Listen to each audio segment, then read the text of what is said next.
welcome to Time for Reflection.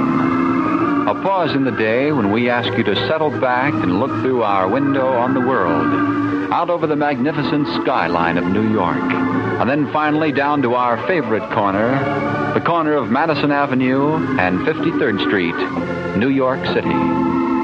Perhaps it reminds you of your favorite corner in Chicago, or Pittsburgh, or Washington, or just Main Street, USA.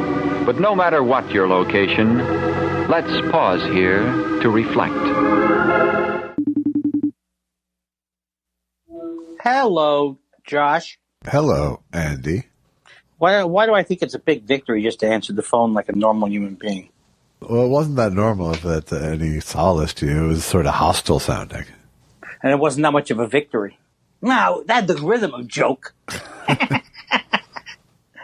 How are you? I'm depressed. Depressed. I realize that I'm actually maybe depressed. Depressed. Yeah, no. Like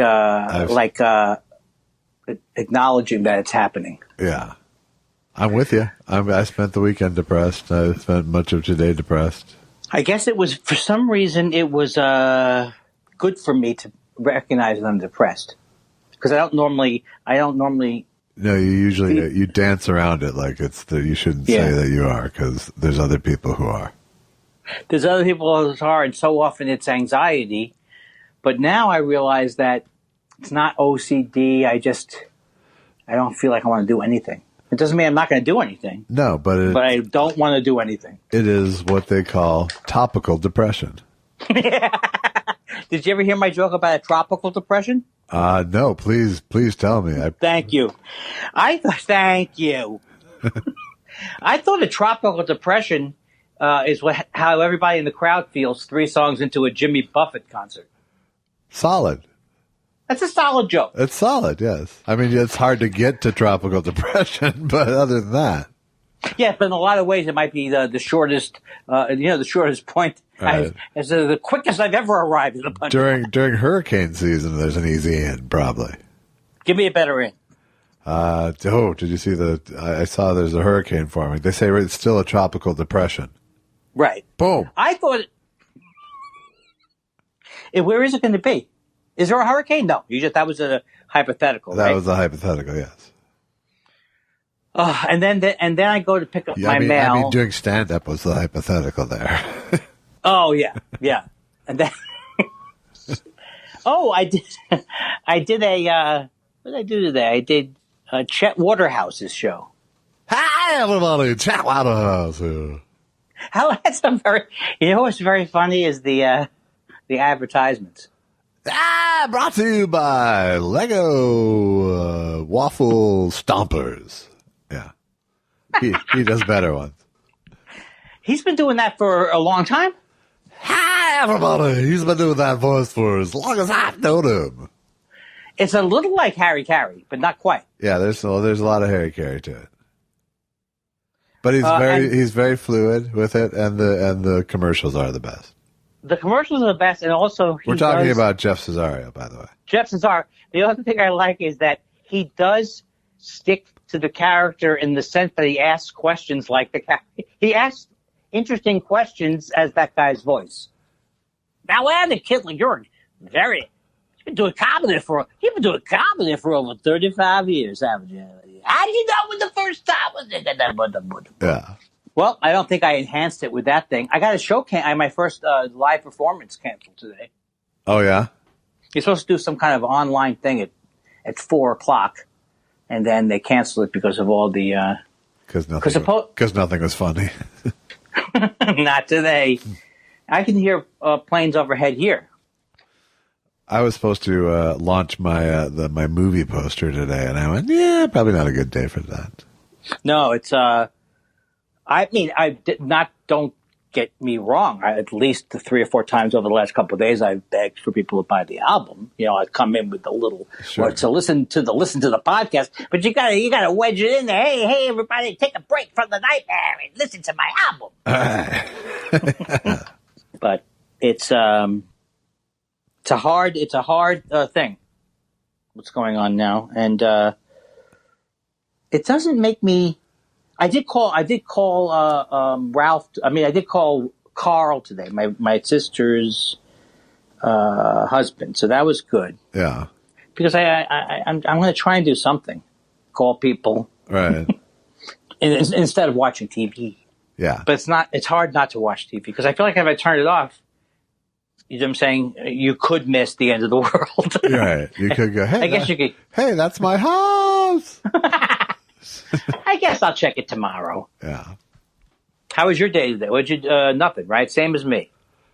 I sat and watched the world burn, my friend. I sat and watched the world burn. I always have liked when things are said twice. I know you do. I know you do.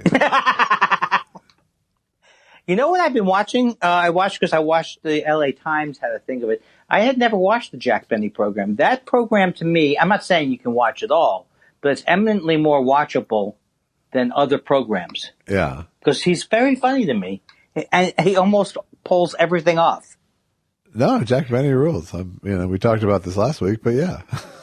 And Rochester is very funny. Indeed, yeah. And the whole world. No, I just, for some reason, I love George Burns. Yeah. But I had no interest in that show when he would narrate that show. Yeah. For some reason, it didn't work for me. He worked for me like he was obviously a great actor, very funny person, and I loved her. I loved Burns and Allen. But the Burns and Allen show was one step more vaudevillian than the Jack Benny show. That's what it is, right? Yeah. Because he's just doing natural things like, let me go to the supermarket. He's doing with Jack Benny. And I guess so. I haven't watched enough. Jack Benny really created a world around him. I know. And even to me, it's like the genius of everyone in this country, everyone in the world thinks he's made up that he's cheap. Right. It's so great. It's really, really great because that theme always seems to work. It always works, and he gets so many anticipatory. The legendary laugh of all time is just based on his character. Yes, absolutely. I wonder who wrote that joke. I guess he wrote that joke. No. Why am I asking? No, enjoy it. He didn't write that. In fact, he wrote in his book who wrote that joke, I think. Mm. And it was like Milt Joseph Berg or one of those guys, And I bet they wrote it for him, right? Yeah. In that sketch. It would only work for him, really. I'm thinking. You know what's amazing about him is that you can because you do voices, but you can't get him really by the voice, even though he has. I think the low key thing he does is so. You know what my problem is? I don't describe things well that I like, and I go on too long. But you're definitely minutia driven when it comes to things you hate. No, I thought you've cured me a little bit of that. Did I? Oh, good. Yeah. Hey, I have a gig for us. A gig or a gift? A gig. What's that? I'm doing the speech from my apartment. It's going to be the only thing that's done at that time in Montreal. Yeah. And I'm going to do, and so that, and then it'll be distributed. I guess I'm not sure yet if it's going to be played at the time it's usually played. Yeah. And then redistributed. But I thought about it, whether I wanted to do it, and I guess I should have. I said, should I check with you? No, because you wouldn't have stopped me from doing it. I certainly wouldn't have stopped you. It's really my participation that I can control. Well, I would love you to be involved, and I'm trying to get some money up front. Money up front? I like to get the cash up front. Cash on the barrel. Cash on the front. Okay, so not everybody can write a song. Luckily, so I'm excited. It's not the State of the Industry musical. And the reason why I immediately decided I want to do it is, at first I was like, I know there's not going to be an audience. To me, in a way, I've never been more excited about there not being an audience. Right. Because I may be able to overcome this problem that I have, which is interestingly enough, being too dependent on the audience. People say, no, Andy, if you were more dependent, wouldn't the jokes be funnier? I say no. I'm still somehow tied into the audience. Well, and with no audience, we can actually write it as a speech. I love it.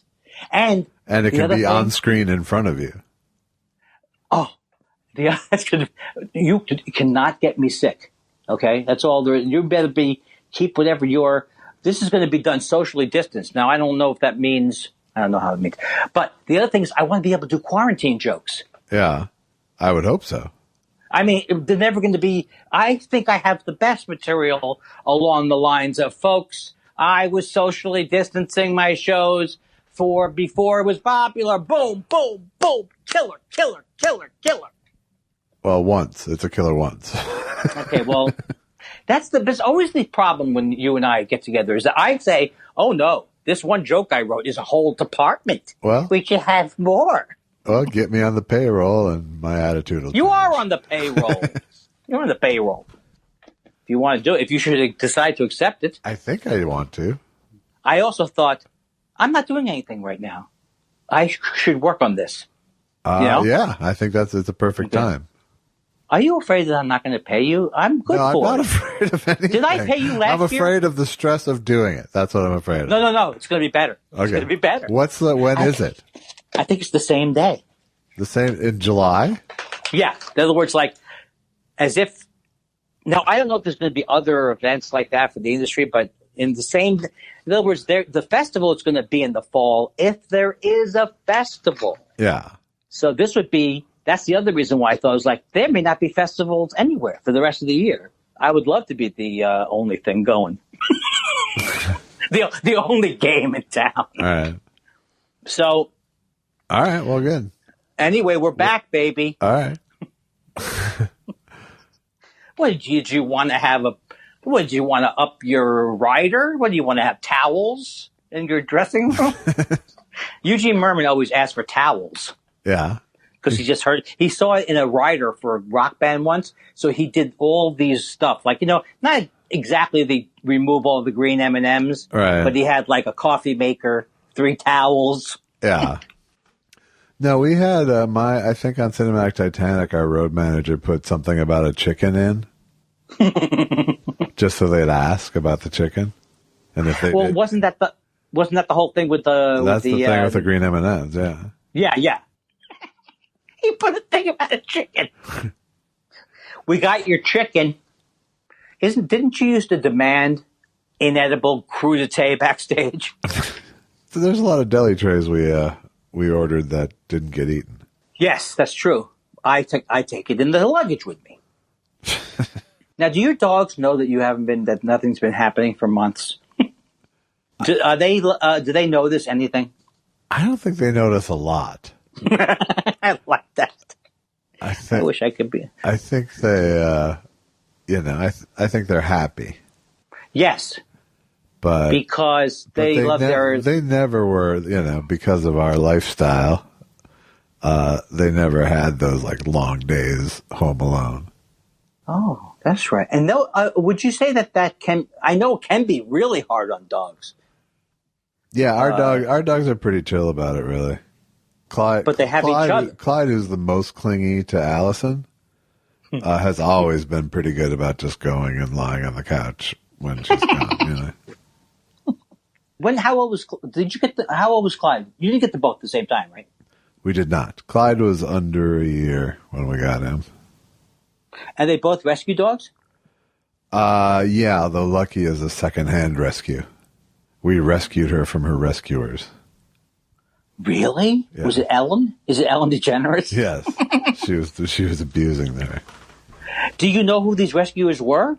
Yes, no, it was people we knew that got Lucky and they couldn't handle Lucky, so they were going to give her back. They got lucky? What does that mean, they got lucky? Lucky is my dog. You've met her. No, but I know. Oh, I said they got lucky, and that's why they couldn't keep Lucky anymore. Why couldn't they keep Lucky anymore? They didn't want to keep Lucky anymore. What kind of a thing? How does that happen? Exactly. On Wednesday, you want a dog, and then on Thursday, maybe I wanted a trip to Europe. No, it was this. We had this couple who cleaned our house every couple of weeks for several years, and they loved our previous dog, Larry. Aww. Loved Larry. And then when Larry died, they did, soon after, they decided they wanted to get a dog. And it was Lucky. But they didn't they would like keep Lucky in their car during the day when they would clean and stuff. So, I don't know what it means to laugh, but it's not cool. No, it wasn't cool. So like when they brought, when they come here, we'd like bring Lucky in, and then she and Clyde got along. And I could tell at that point, that Allison saw this. Like, she didn't say anything, but that married sixth sense said, somehow Allison is going to make it so this dog ends up here.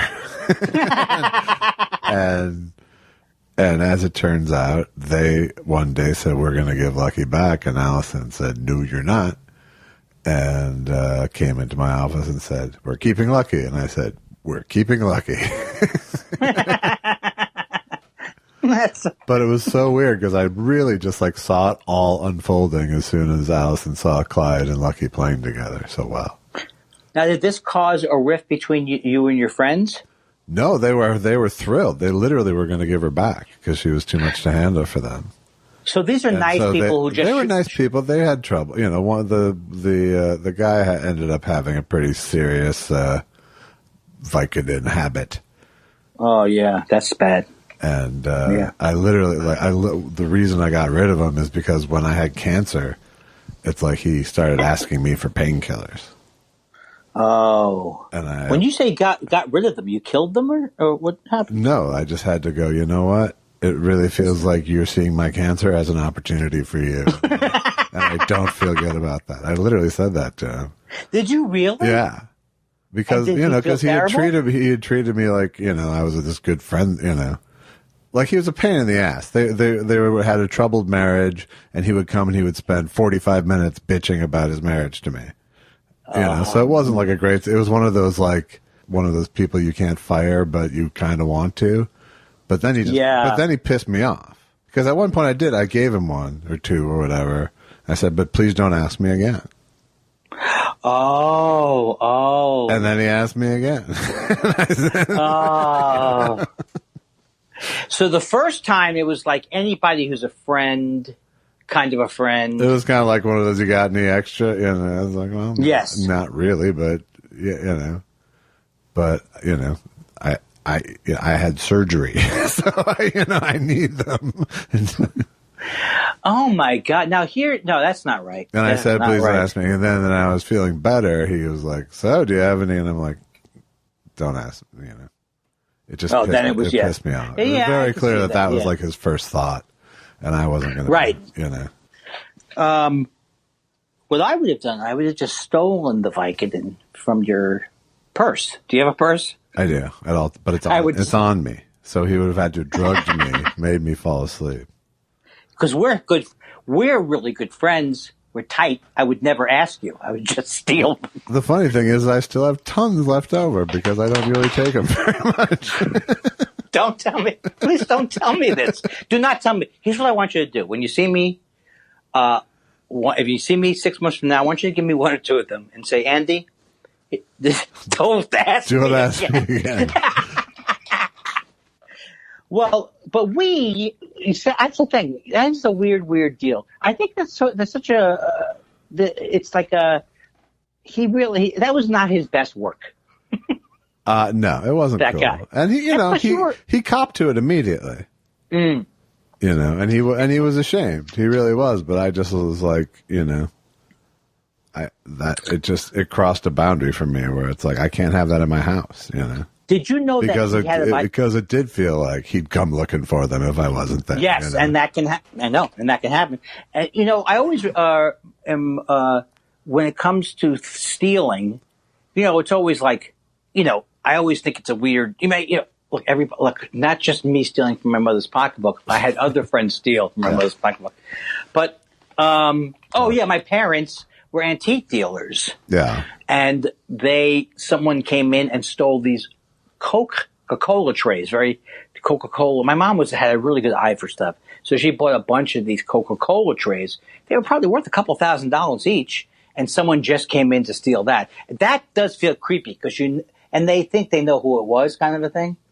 Yeah. But that is creepy. That's creepy. Yeah. I'm not saying it's like I'm not saying it's like the Holocaust. How come you pause? Because you thought maybe. But the only circling back to the dog thing was that part of the thing was that then they, when they gave us the dog, they could still see the dog because they were working. Oh, they could. Us.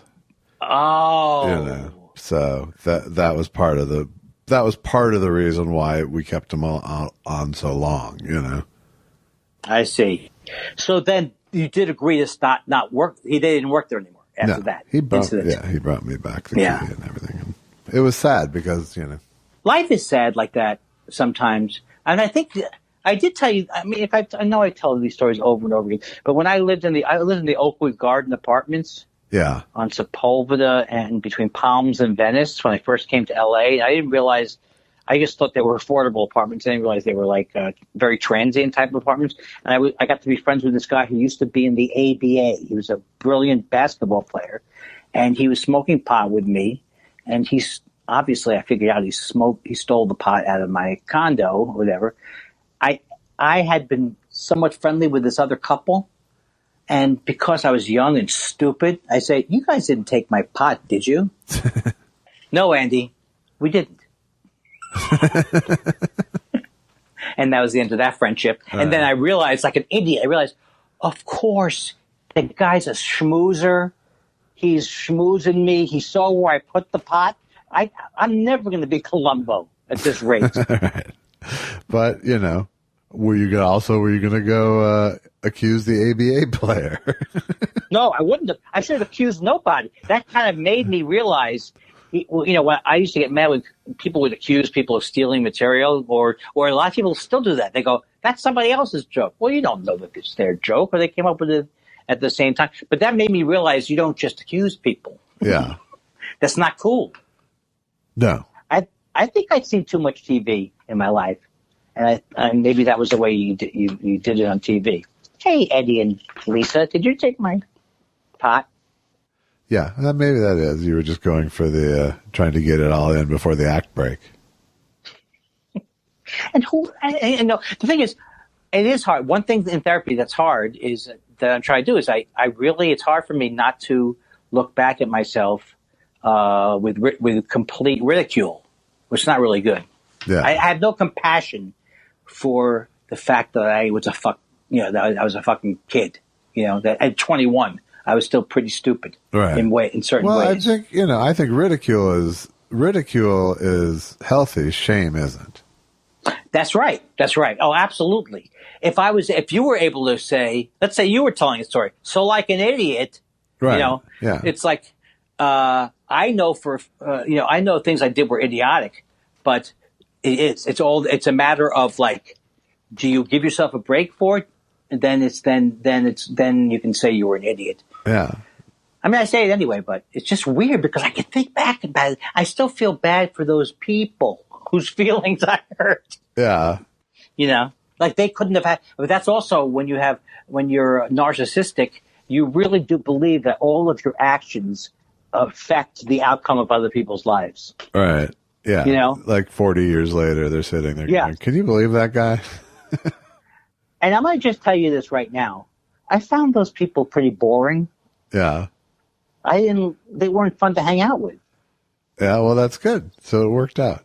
So it's not like if I hadn't done that, I would have salvaged something great.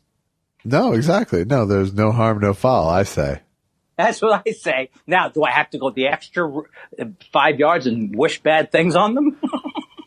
I bet you apologized that day. I don't, you know what? That I didn't think I did because I knew their feelings were hurt and I was not mature enough to say, hey guys, I'm sorry. That was really stupid of me. I don't think I did that till I was 30. Yeah. Huh? Were you good about apologizing your whole life or was it, I know it's hard for everybody. I don't know if I don't remember being, I think I was bad at admitting I'm wrong. Right. But I don't think once you got that through my fucking skull that I would have that I had that much trouble apologizing. I'm trying to let go of the all kinds of blowhardy, because like a lot of times, like like Susan and I will say, I think it's this thing. I think it's this. I think that's who the celebrity is, and I go, I think it's that. And in the old days, I go, I'm pretty sure it's Humphrey Bogart or whatever. Now I'm pretty sure of nothing. Yeah. I don't know if any of my facts are correct. Well, Allison and I will both dig. I have a policy of like, just don't dig in unless you are really fucking sure. No, that's it. That's it. I used to dig in. I used to dig in when I shouldn't have. Yeah, but I will dig in once I'm sure. Well, that's good. That's just good. That's just a victory. Those are victories that, as people, we deserve. Yeah, absolutely. Was I right, Allison? Thank you. But I have a move now going, I think you're wrong, but I'm not digging in on it. Let's look it up. But that takes the power out of someone's victory dance when you're wrong. Yes. and when you did the victory dance, and kind of like in her face, right? Well, no, the thing about Allison is it's self-punishing. I don't have to do the victory dance if the big deal has been made and she's wrong. Because she will do the defeat dance. and then do you do the fake overcompensating? Oh, honey. No, I just kind of will give her a huh. I love too that the fact, and she remembers every time that she's lost one of these things forever. Yes, that's the thing that's great about it, is that when at the end of the day, has either one of us really accomplished anything that great? Yeah, you were right when someone else thought you were wrong. Right. That's it. Yeah, that's it. Basically it. Yeah. Well, that will teach you not to be so sure in the future. Maybe that's the satisfaction. Let's just not talk. How about that? Do you know if our young friend Alex, is all moved? He has moved, yes. Does he live closer to us? I don't know. Not for any practical amount closer. There's still a hill. I know this is a boring stat, but I don't think I've ever not eaten out in this long in my whole life. I don't either. No, for sure not. Not to go into a restaurant. I don't know what these people are talking about in starving countries. Not to go to a restaurant. I mean, it's... On the flip side, I have never cooked this much good food in my life. Yeah, thank God. Allison is a lucky woman. I mean, not in other ways. Not in the bedroom. Just that. Not in the bedroom. Not when it comes. I wish I could name 4 other activities. You're not a good sailor. I can only do the bedroom. But you know why? Because I know you happen to be. She says you are the hero in many other parts. The money, the money and stuff like that. She told me that. She told me. I'm a catch, Andy. Yeah. Well, you're a Jew, and that's what I'm sure she was thinking going in. I'm sure. And she couldn't have been more non-Jewish. Well, I'm her second Jewish husband, though. I know, but it's a tell. I like when you use the word tell when it could mean absolutely nothing. So, Allison, I see you married a Jew. That was a tell. Once you go Jew, you'll never eschew. So she can say my first husband, those kind. I always wanted to say that, my first husband, my first wife. Yeah. You can't do that. My father used to introduce my mother as his first wife. I think that's really, really funny. Did she always appreciate that? She never appreciated it. I don't think I've seen a picture of your mother and father. No? Well, do you think I'm lying or covering it up? I'm so self-absorbed. You might have shown it to me. Maybe. I don't know. And I might have said, how different is that than how my mother looks? Next time you're over. I know. It's never going to happen. I'm never going to see you again. I think you'll come back. I still have to order the bagels. That's okay. Thank God. I went and got some local bagels the other day. So. Did you go to Noah's? Yeah. Or wherever it's called? Yeah. They're not bad in the morning. You go in the morning, right? In the morning, it's okay. Yeah, that's all right. And we have a supermarket that's almost done. I see there's lights on in it now. Oh, God. It's so, here's the way I feel. If we lose half the world's population, but on the other hand, that opens up relatively soon. Everything's a balance. It's a scale. Absolutely. Some good things happen, some bad things happen. If you have ice cream with walking distance, come on. I have an ice cream situation. I made ice cream in a jar yesterday. I don't even understand that. Tell me how that goes. It was another one of those New York Times things. They go, hey, why don't you just make ice cream in a mason jar? And I went, hey, why don't I? I thought you have to have a device. Well, you should have a device. What's the device for? The device churns it so that it, as it's freezing, it doesn't get super solid. Right. So it moves it around, right? Yeah. Yeah. But for a bunch of stuff that I shook up in a jar and froze, it wasn't bad. but it's, it literally is iced cream. It was like a cup of cream, tablespoon and a half of sugar, some vanilla. I put some strawberry jam in it. And, it tastes like strawberry ice cream except for like made of butter. Well, do you have to hand churn it when you do it? No, you shake it vigorously in the mason jar for about 5 minutes until it like doubles in volume. Oh. And it's tasty, but it's it has the mouthfeel of buttery cream, So it's not something it's not something you should eat often or do often, but it was an interesting little I just wonder. I would, and in my head, my cook head started going, well, how could I make this better? And then my practical head said, you could buy ice cream. Yeah. Because Todd Barry had a great joke years ago about how, if people buy a wok, you live in New York City, but you're going to buy a wok. Right. There's so much amazing Chinese food like a block away. Yeah. Sugar. Those are kind of my cooking parameters. Is that we were talking last week or a couple of weeks ago about how I cook very simple food, and I'm not big on exotic flavor palettes because it's that exact same thing of like, why cook Indian? There's 5 Indian places that are going to do it better than my first 15 tries. That's true. But barbecue. I cook better barbecue than most barbecue places. Then you and plus you enjoy doing it too. Yeah. Joel, I don't know if you enjoy doing it. I just said I do. Madison this week, as a pseudo birthday present, is buying a full, 12 to 14 pound Wagyu beef brisket, full packer brisket that I'm going to smoke, and then we're going to split the meat. Whose birthday? My former birthday. I had a wait a second. Wagyu. What's the one? Kobe. I had like a Kobe style beef. Yeah. It was really great. It's made here though. I mean, they have Kobe style here now. Yeah. They flew them over. Yes, it's Wagyu beef. It's the same. It's the same. It's the same cut, right? It's excellent. I don't know exactly why it's excellent. Because it's hamburgers. It's because it's filled with fat. Oh, okay, that's what it is. Yeah. Because I had hamburgers. I had Kobe hamburgers. Yeah, and they were great. It's got tons of mouthfeel because it's got tons of fat in it.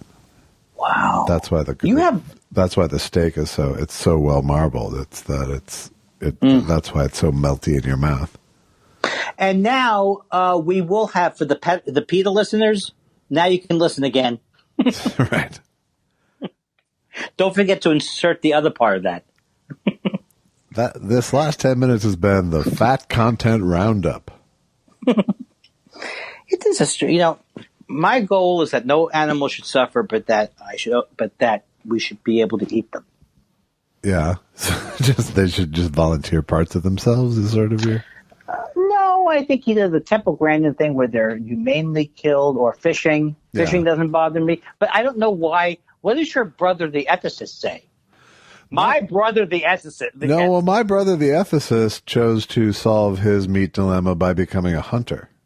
That is very cool. He felt that was how he was going to ethically answer for getting his hands, having blood on his hands, essentially. And has he done that? Yeah, he hunts. Oh my God! I love your brother. I mean, it's not like he only eats meat that he hunts, but but he eats exactly. But that is very cool. Now we're gonna get letters. Yeah, great. Now we're gonna a Jewish hunter. We needed that.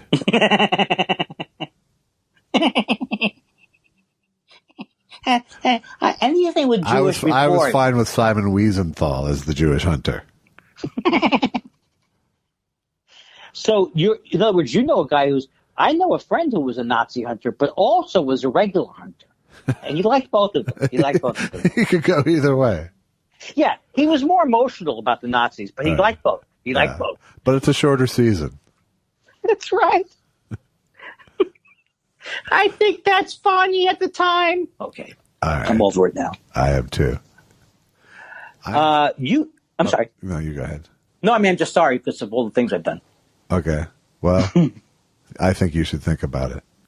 I agree, it is a good song. But it fucking won't be unless we spend a little bit of fucking thought and imagination to fucking make it fucking number one.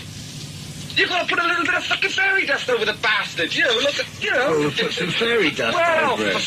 I'll piss over the tape. I'm not fairy dust, you know what I mean? I don't know what it needs then, but I know it needs... I know that it needs string. That I do know. Right. Right.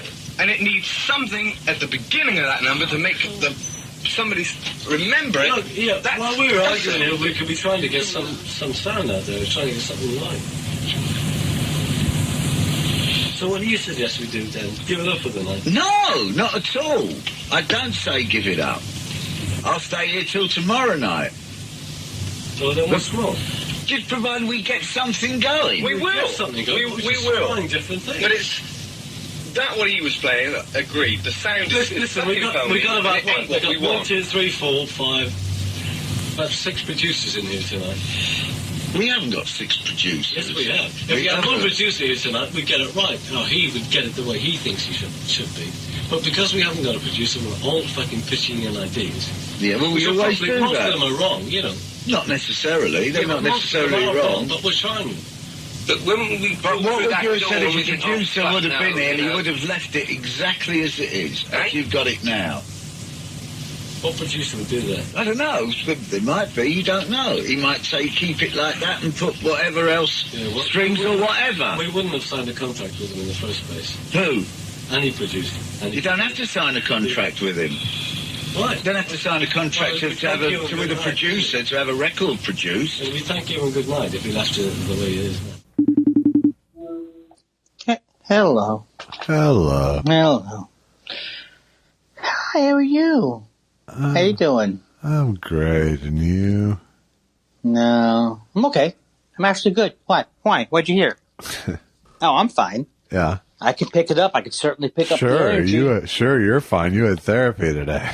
I know. I feel bad for the others. Todd Barry, I was talking to him, and he was... he was very impressed. He's just like, what do you mean your therapy's covered? Well, I said, it's covered, 2. I get 2 therapies. That's how good the insurance is. Maybe this is the wrong time to brag about your medical insurance. No, I think you just have, I think you have regular medical insurance and just that obvious a need. But I mean, it's like a miracle. I never thought I'd be going 2 times a week this long, and it's been so helpful. She's pointed out that I'm a fucking idiot. I never do that. I thought I was, you know what I mean? You told me I was smart. This lady comes along, she goes, you are an idiot. I said, no, that sounds a little harsh. She says, think about it. I said, I can't think of anything. She goes, that's exactly right. Not a bad riff, Josh. No. Not a bad riff. No. Did you get my message? I called you? I just did, yeah. And I was like, why does he want to speak to me off the pod? What is he going to... Oh, what is he going to say? You're crazy. Are you crazy? I didn't say it when we were on the phone last night, but you must be some kind of nuts.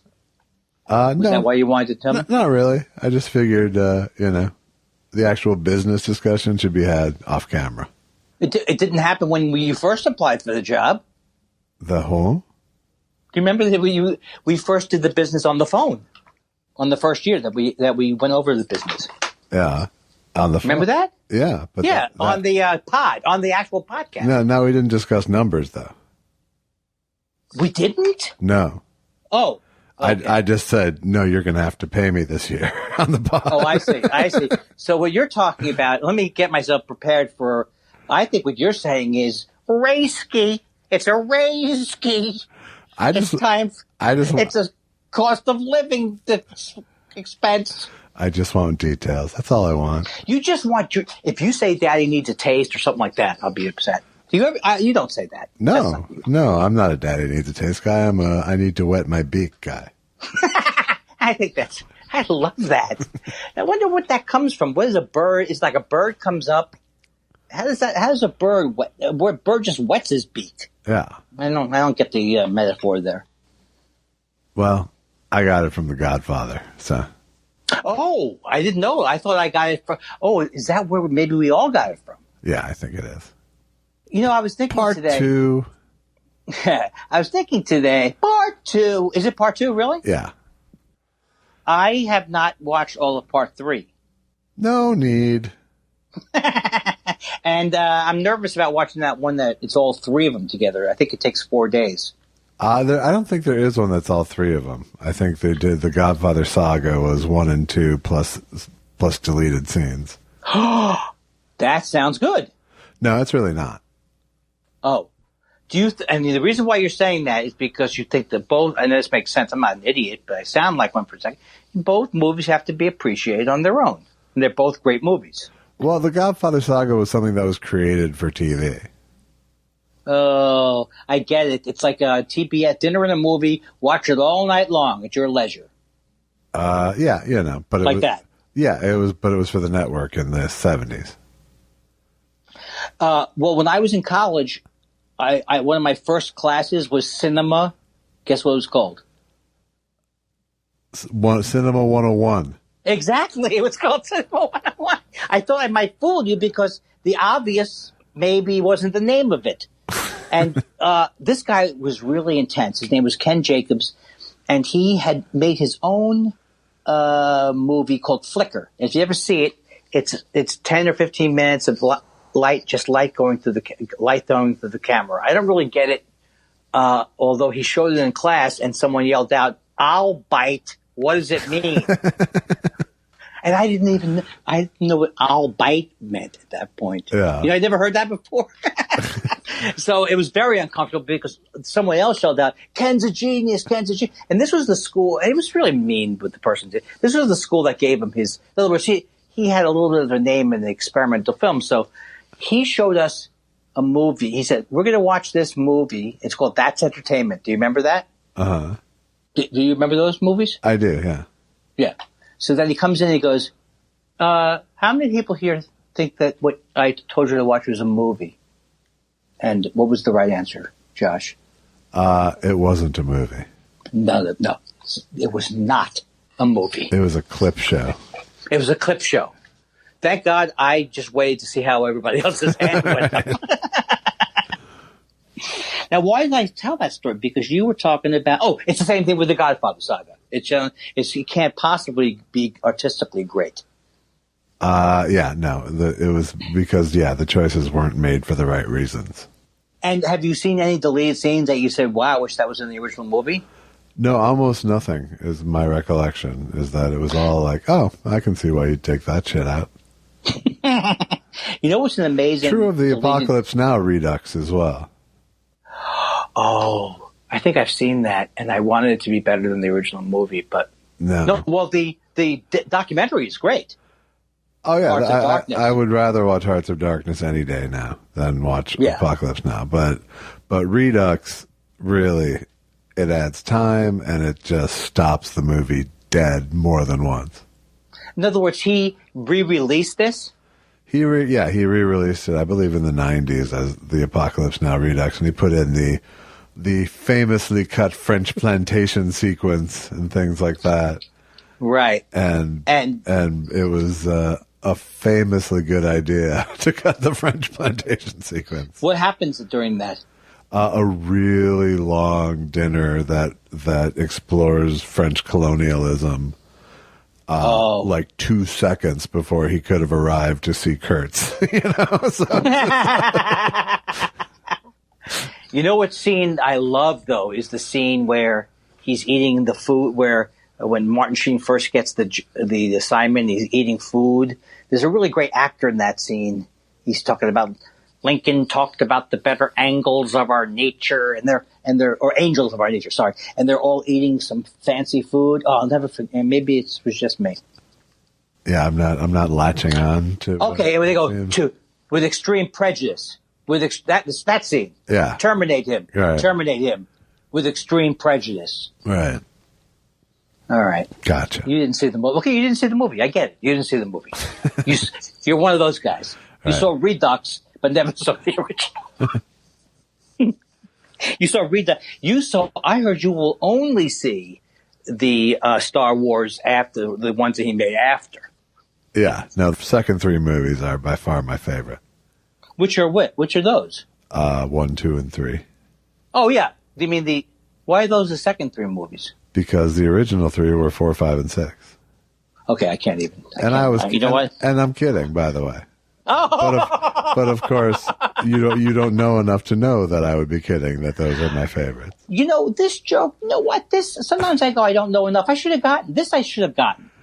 I'll say it's my bad because I know enough about it. Phantom Menace seems to ring a bell. Yeah, that was sucky. And then he did all these things where he released the original ones and ruined them. He didn't ruin them. He didn't ruin them, but he unnecessarily futzed with them. Yeah, he futzed with them. Like people thought that you got to realize that movie was great for what it was. No one watched it hoping he would fix it. That makes no sense what I said. But I remember Brian Posehn was so upset when the series went bad. He was almost like crying. Yeah. During the down years. Yeah. Well, it was bad, and it was confusing in that it was the creator of the whole thing seemingly not getting what was fun about the whole thing. It's so disappointing, but I guess it's true though. I mean, it's like we want these people to be rational people who thought of everything that made their great movie great. But sometimes a great movie, is the. No, but I've had and probably would still have lots of problems with Hodgson about Mystery Science Theater, and when I say problems, I just mean disagreements over what works and what makes something. Like we have different versions about what makes it good. Wow. But he's the creator of it. So he gets he gets to play with it. But that was why I didn't want to go back when he asked me to go back, is because I knew we were, it was. You're going to butt heads again. Yeah, I didn't want to have fights in his sandbox. Yes. And I'm not the kind of person who can just silently roll along with something I think is wrong either. So. But it depends on what age you are too. Like when you first started, you were filled with not spit, but piss. You were filled with vinegar, at least, and you really, what I'm saying, there's things that you could put up with when you were young, even though that was a quick thing most people don't get success that fast. You probably were able to withstand the downsides because you were a kid. Well, clearly not really, but. All right, so what will I ever come up with? I want to be one of those people who sees into human behavior. The difference being, I know myself much more in my 40s than I did in my teens. That's a better. Let's go with that explanation. Yeah. I wrote this song once where I talked about I said I'm so much young. The gist of the song was though I was young chronologically, I was very old, and I'm much and now intellectually I'm much younger than that now. I don't remember the exact song. I'm glad you squashed it. How long were you going to let me go with that one before you threw the phone into the wall? I didn't know how fully formed it was going to come out. Yeah, because why would you think I have it? I know the bit I'm doing. I didn't know if it was going to be your bit was naively didn't know that there was that song. Or if you were going to pretend to write that song. So, or if I was going to do a hilarious recounting of the name of it. Right. Which is the way you clearly went. Yes. That's what I did. You know what? I have. I also recall that time you went in the desert, first thing you did was name your horse. Can you tell me? I have a question for you. When we were in the desert, what was the name of the horse? Steve. It was Steve. Oh, it was Steve. It was Steve. Yeah. Interesting. It was Steve. So who was on the horse with no name then? And how did that person get assigned? He didn't have a name either. Oh, a double whammy. I mean, come on, America. Is that what your idea is, of just telling you what happened on I've been to a river on a raft of no quality. I don't know if this is a field that I'm opening up or it's the end of me. I think it could be the beginning of the end. That way you cover all your bases.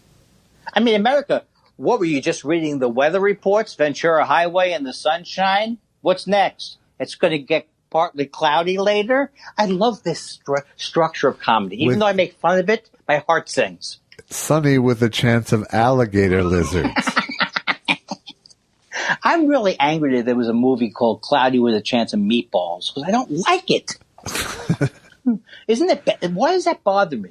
It's for kids, right? Yeah, I believe it was also a children's book before it was a movie. Oh, okay. Okay. Have you heard of this great movie? It's on Hallmark. I don't know if you've seen it or heard of it, but it's called You Baking Me Crazy. Have you heard? Have you seen it? You Baking Me. That's fantastic. It's not you making me. It's not you making me crazy. Oh, I see. It's much more. So it's much more clever. Yeah. Yeah. I can't think of one more. I think I sausaged some of that. That's what I was looking for. I can't think of another me crazy though. I can't think of another food that's like bacon. Your Mekong. Did you see the one about Vietnam? Your Mekong Delta me crazy. Your Mekong me crazy. Yes, your My Lai massacre. Did you see the one I did about Vietnam? Your My Lai massacre. Me crazy. Too soon, ye? Well, did you saw the one that took place in Georgia? That was your what? Well, it was You're Making Me Crazy, but MACON. It never took off. It never took off because people didn't get how funny it was. You're making me crazy. Oh, why would I like to continue in this vein? And when I'm spelling vein, well, I guess there's only one. Oh, VANE. Yeah. Wow, for a second there, I thought we were like, oh, by the way, Susan asked me about Irwin Corey, and then I realized, I don't know if I've ever seen Irwin Corey. Have you ever seen Irwin Corey? I have seen, like, clips of Professor Irwin Corey, but I didn't capture it enough to, it's like World's Smartest Man sort of thing. But is it like, well, what was the thing where you, the big mouse trap hits into the thing and then that goes into the, what was that called? That's Rube Goldberg. Right.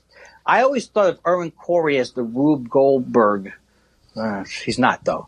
But that he was like he would have was he like, who's the guy, Norm Crosby with the Astucci? Was he a person who did a lot of, it's an excruciating experience? That type of thing. Andy, would you like to pause and go watch a Irwin Corey clip? No, I think I'm just going to withdraw from the bit. I will turn my time. What did they do in the Senate?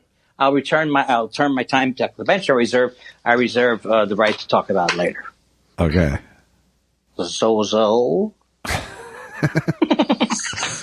Well, I think we're doing good this week. You kidding me? I know. I think we're good. I think the best thing we could do now is get out, though, because we hit that low wall and we went long last night. I know. And the thing that I wanted... Professor, I want to know, why does water run downhill and not uphill? Well, if you will look at the globe itself, you will find that the cylindrical feel or the more or less spherical outlook leads us to believe that it is impossible unless there is confusion. And therefore the difficulty arises in the fact that chaos reigns supreme. The swimming fish going up to spawn. We don't allow that in our country, so they do that in Canada. That's why the Columbia River, we say, goes up the river. The water comes down, but the river goes up. Therein we find the relationship of the fact that the precipitation, that's what it is. It's precipitation. Many people think that it's a combination of elements, like H2O. Forget it. That used to be years ago. Today, it's just plain water. Let's try another question. Hello. Hello, how are you? I'm okay. I'm okay. Tired. Very tired. Are you? Yeah, I've been tired. Marching? Yeah. You know, it's better that I don't march. But today was the first day I felt some optimism, though, huh? Yeah, it kind of felt like America for a minute today. You think, and I don't want to say it's going to stick, but Jesus Christ, I think this guy can't help himself. Yeah, no, he can't. So we'll see what that means. Esper is this guy shouldn't be. This guy shouldn't be a general, whatever the hell he is. I don't know what he is. Secretary of Defense is what he is. Yes, but he should be ashamed. I'm preaching to the converted, so yeah, forget it. He's not. He's not ashamed. They don't have shame. Well, then you see this guy. You know, all of a sudden this guy. But how many times have they said, "Well, like like Barry McCaffrey," who I don't like him that much anyway because he's kind of a blowout. But he's always like, "Oh, I know Esper," or these guys are. They said that about Barr too. Some people, Barr's right by the book, and these guys just have no shame. So I hope they go to jail. But in the meantime, I think Keith Ellis is doing a good job. Well, he did today. Oh, and he was the one who predicted Trump would win before everybody else did. Well, there were others, but he was a vocal one. Yes. No, I mean when they all laughed at him on ABC. Yeah, that's what I mean. That's what I'm referring to. So, what else is in the news? I hate that. I hate when I say that. I do too. I really do too. I hate when comics say, "What else do I want to talk about?" Yeah, I hate that as well. What's new is bad. What's going on? Well, I don't know. I'm trying to find out what's new. What's new? Not a lot is new, really, but okay. I've been. The things that are new are mostly world-based today, I would say.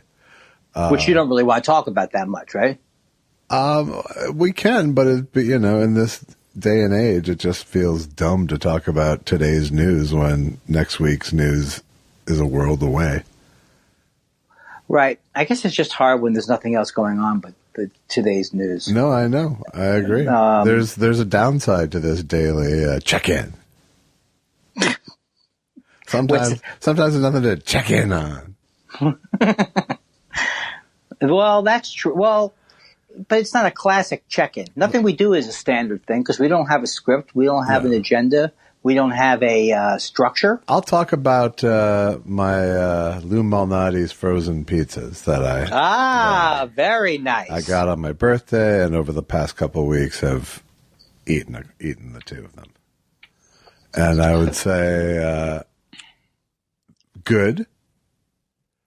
Not. Wait, is this your first Lou Malnati? This is my first frozen Lou Malnati's. Have you been to Lou Malnati's? I have, yes. And did you like it when you were there? I did, yes. Oh, okay. Well, I need to know that so I know going in whether it's a pizza that's not as good when it was delivered or why it wasn't as good. No, I think it's a weird. You have to judge it by its own thing. I think because it's not as good as getting a deep dish pizza at a restaurant. It's just not. But I had one delivered from them many years ago. Yeah. So I can kind of remember it a little bit. Yeah. But it's a fantastic frozen pizza. Yeah. But it's not quite like a sub for the real thing. Then you have the next question is like, well, is a $30 frozen pizza that's really good worth $30? It's only worth it if it reminds you of if it has some kind of Illuminati's taste. It definitely has it reminds you of it. I had a spinach one and I had pepperoni one. Yeah. And the pepperoni one, the grease from the pepperoni definitely added to the experience of a pan pizza. Like made it good, or made it a little better. Added a little grease, a little moisture to it. What you don't get is the gooiness.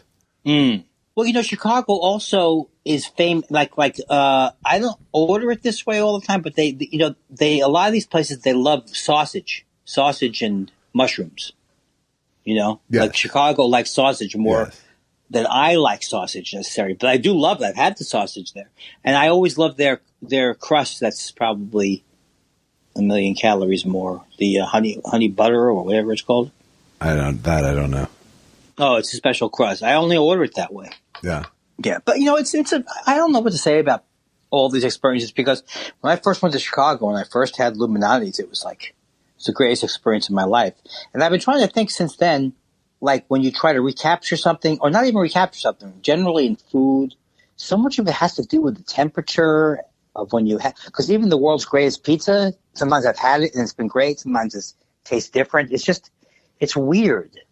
It's weird, or is it the memory that takes hold? Well, I think it's all of the above. But, I don't think I was going into this with unreal expectations. I didn't feel disappointed by it. How would you compare it to your deli? I'm just trying to review it. How about your deli sandwich? How would you compare it to the deli sandwich? As the end user, the deli experience was better. Wow. Because I created I was able to make something that tasted virtually identical to what you would get in a deli, because I had all their ingredients and the know-how. Yeah, it's a very tricky thing. I took Montreal bagels to my brother in Montauk, and something happened in the trip, and they just weren't like they are in Montreal, and so they're still making fun of me. They're still mocking me in the family for it. Yeah. Well, that was before everybody died. Is this going to be another one of your bagel things, Andy? Is this going to be like the Montreal bagels? Yeah, and yes. That's what when I pitched my funeral ideas, they said, no, but it's like my family really knows how to stick it to you. Apparently, I'll give you a perfect example. They can stick it to you for like half a century, apparently. Right, like my niece is named Emily. She's married to Bobby Tisdale, who's a comedian. I've said these things before, I'm sure, but this is stipulated.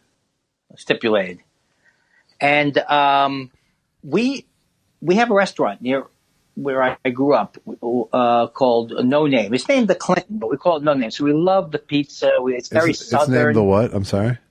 It's named the Clinton, but it doesn't have a name on the building. Okay. So in Queens, that area, it's kind of known as No Name by the people who go there. Okay. And it's southern Italian food, but it has a shrimp parmesan. I've never had any place else like that. Not every place does shrimp parmesan. So anyway, my brother and his kids, they had a place called Belushio's. So now they tell me, like 2 years ago, that Belushio's was better. They never really liked the place near my mom. I mean, it was like crushing to find out that they kind of were mocking. And did you say who died and made Belushio's famous?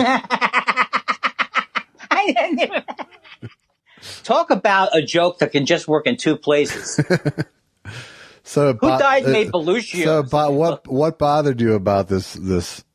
Was it not really? Nothing really bothered me, but I kind of felt like it made me feel kind of like, I don't know what it is, like maybe I had no taste, or the things that I attached as great are also the memory. Yeah.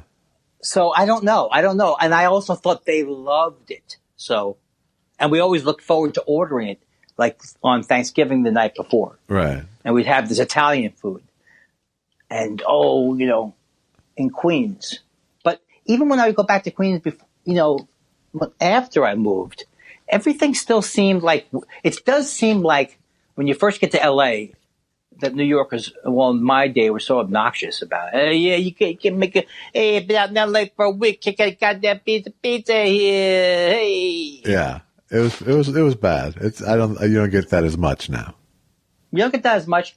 And now LA is a great restaurant town too. And maybe, you know what I mean? But even it was back then, like Dantana's, and I don't know really what I'm saying. I'm just saying that childhood, you can't go back and revisit your childhood. And if you do, the food's not as good. Yeah. I would say the last part especially. The food's not as good? Yeah. And the portion's so small? The portion's so small. Yeah, no, I mean, you know, I think once in a while something will hold up. But most of that Italian restaurant, it doesn't matter how good it was, really. Because it was your family tradition to order it the night before Thanksgiving or whatever, you know? No. But we also ordered it under the. I'm just saying that part of it is that I thought it was the greatest food. Yeah. I thought it was the top. And when's the last time you ate there? Well, probably a year ago. Yeah. 2 years ago. What'd you think? It's not as good as I remembered it as a kid, even. Okay. It's like, and they never had great pizza, so that we knew. Yeah. They never had great pizza. But the shrimp parmesan is what you go for. It to die for. Don't hang up on me. Die for. We tied. For the record, we tied last night on the hang up. I know, it's good. Let me do it one more time without hanging up on me. Is for. Now, you know why that's good? Because you make me feel like I got away with something. With what? Oh, you almost got me.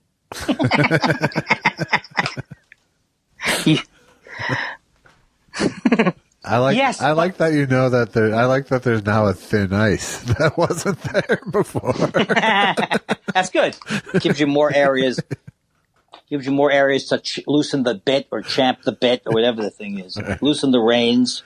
Yes. Or whatever you call that thing. So have you had takeout food yet? No. Wow. That's impressive, really, at this point. It's unbelievable. And Susan keeps making these things where she outdoes it herself because she's made them the first time. We had this great something like stew, but something like a stew, like a New York Times, like something we cooked in the crock pot with maple syrup and stout. Okay. And she loves to cook in a crock pot. Yeah.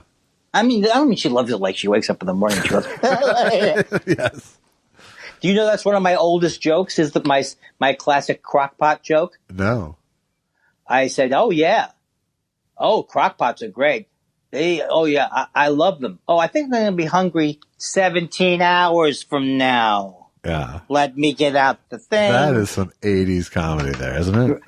Well, then I would do a thing where I would pretend to open a cabinet and I'd say, 6 years of improv lessons, I still open the cabinet into my head. Now, you see, that was funnier than the joke. All right. At that point. And funnier the first time you did it than the 100th. You know what? I like doing my material over and over. I like doing it a lot. The fake improvs are the best. Oh, you mean yes, that's the planned mistake. Yes. Yeah. That's the part I meant. I didn't mean the actual joke. Of course, you repeat it. Everyone repeats jokes. Right. But the planned mistake.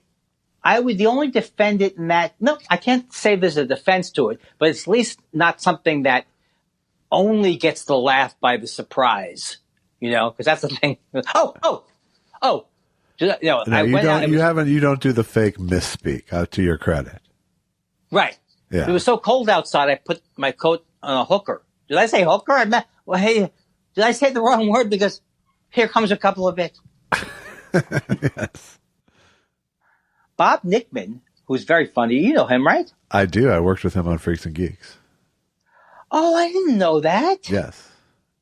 I love Bob Nickman. He's a very funny guy. He and I were sort of curmudgeon buddies on that show. I can see that. Yeah. I don't even know if he knows that we're friends. He doesn't live far from here.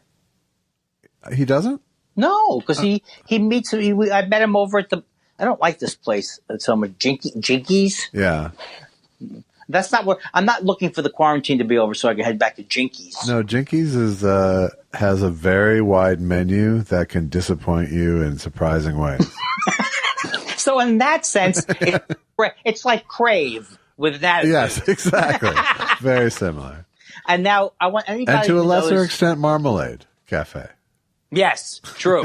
And I want people to know, if you're listening, that when I say with an attitude, I know that's a hack line. Yes. Okay, so don't think, I couldn't believe I listened to the podcast. He was like, with an attitude and from hell. You wrote with an attitude is a hack line as a hack line. Well, Bob Nickman reminded me of a true story, which I don't remember even me saying this, but it is true that I had a guy was helping another comic, and I don't know if I added to it or if this was exactly what he said, but he was saying, God damn it, I told you. Premise, punchline, tag, tag, tag. Premise, punchline, tag, tag, tag. Now, I remember doing that as a joke, but then he reminded me of it. I couldn't even remember that I did it. I thought it was just a very nice thing to remind me of. Yeah. And then he kills me. I used to love watching him. He was one of the first comics I saw when I came, when I started stand-up. He was not that, like in the late 80s, maybe, mid-80s, late 80s. When I first started playing Igby's. Yeah. Yeah, I didn't know him pre-Freaks and Geeks. But I knew of him. Because he said that he used to have a joke about how he would go to Alcoholics Anonymous when he came out here, and not because he's an alcoholic, he just needs the stage time. Right. I know people do things like similar since then, but yeah, but he was he was early to the table. Yes. Anyway, we get it. We both know Bob Nickman. How come I don't know he wrote for Freaks and Geeks? Well, because he's not a braggart like me, maybe. Well, you're not a braggart. If you tried to hide it, I mean, we have to talk about things you've done. That's our friendship. That's right. But I don't know. I thought I should have known that. What a great staff it had. It was good. Yeah. So that's right. La la la la la la. What was I going to? No, but I did have something I wanted to. Okay. Here's my pet peeve my observation of the day, and that is pundits are worse thieves than comics. Pundits are like really constantly stealing lines from one another. I don't know if I've ever noticed this. Yeah, you can totally trace some of them. Sometimes you'll see like a great line in the morning, and then you'll see someone else use it in the afternoon, and they'll try to slip it in their own spin sometime. But you know that it's like, nope, they saw that score this morning. So did I. And they don't credit? They don't credit, no. And some of them just become, like the one that's become just sort of public domain over the last 2 months is said the quiet part out loud. Oh. That so many people are, Right. Said the quiet, oh. It's once again, he said the quiet part out loud. Yeah, those things are those are like everything from flip the script to those never, when those things get old, like said no one ever, they get old, so they stick out because science, right. Like one of those deals. Yeah. When they get old, it's like you never want to see it again. But you know what's sad? I'm on Instagram about a week. I still can't quite figure out how to like stuff. It's just confusing to me. Just double tap the picture. Oh, let me jot that down. Let me double tap my piece of paper. Oh, I'm sorry. I thought that would be stronger. They can't all be gems, Josh. Once again. Yeah. They can't all be gems. Quarantine rhythm. Can you believe it's hump day again? I can't. So at the office today, did anything funny happen?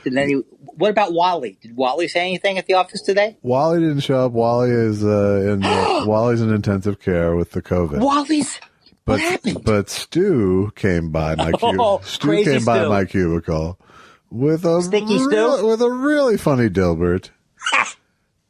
and no, I mean he pinned it on the felt of his cubicle. Stu. That's Stu. You know what I always say? I can't exactly quote it, but the upshot is that work sucks. Have you seen what the guy who writes Dilbert's up to? He's a cocksucker, isn't he? He's the worst. He's like an evil, evil man. He might be worse. In a certain way, he's worse than the real James Woods. Yeah, in a certain way, because at least James Woods played evil characters. Oh, Oh, Lordy. I'm sorry I went for cocksucker earlier, by the way, too. That was that. I don't know why it wasn't as shocking as you blurting out pussy liquor, but it's still inappropriate. I hope that we keep this whole pussy liquor thing on the down low. Is it spicy pussy?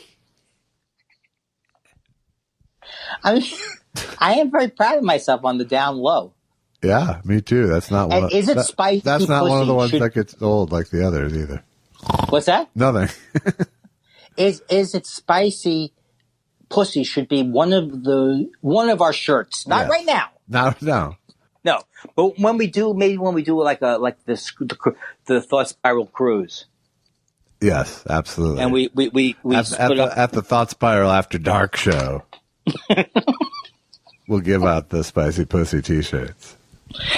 I want you to book me to be the comedian on the Thought Spiral cruise. That's a deal breaker right there. And I will insist on only doing the show, and I won't talk to anybody else. I bet you have. Have we talked about this? I bet you and Allison have been on the cruise. We have not. Oh, that's good. So you didn't know it sounds terrible, doesn't it? We were voted least likely to go on a cruise in our wedding yearbook. I didn't have a wedding yearbook. That's interesting. That's a shame. You must not have registered. What was on page 16?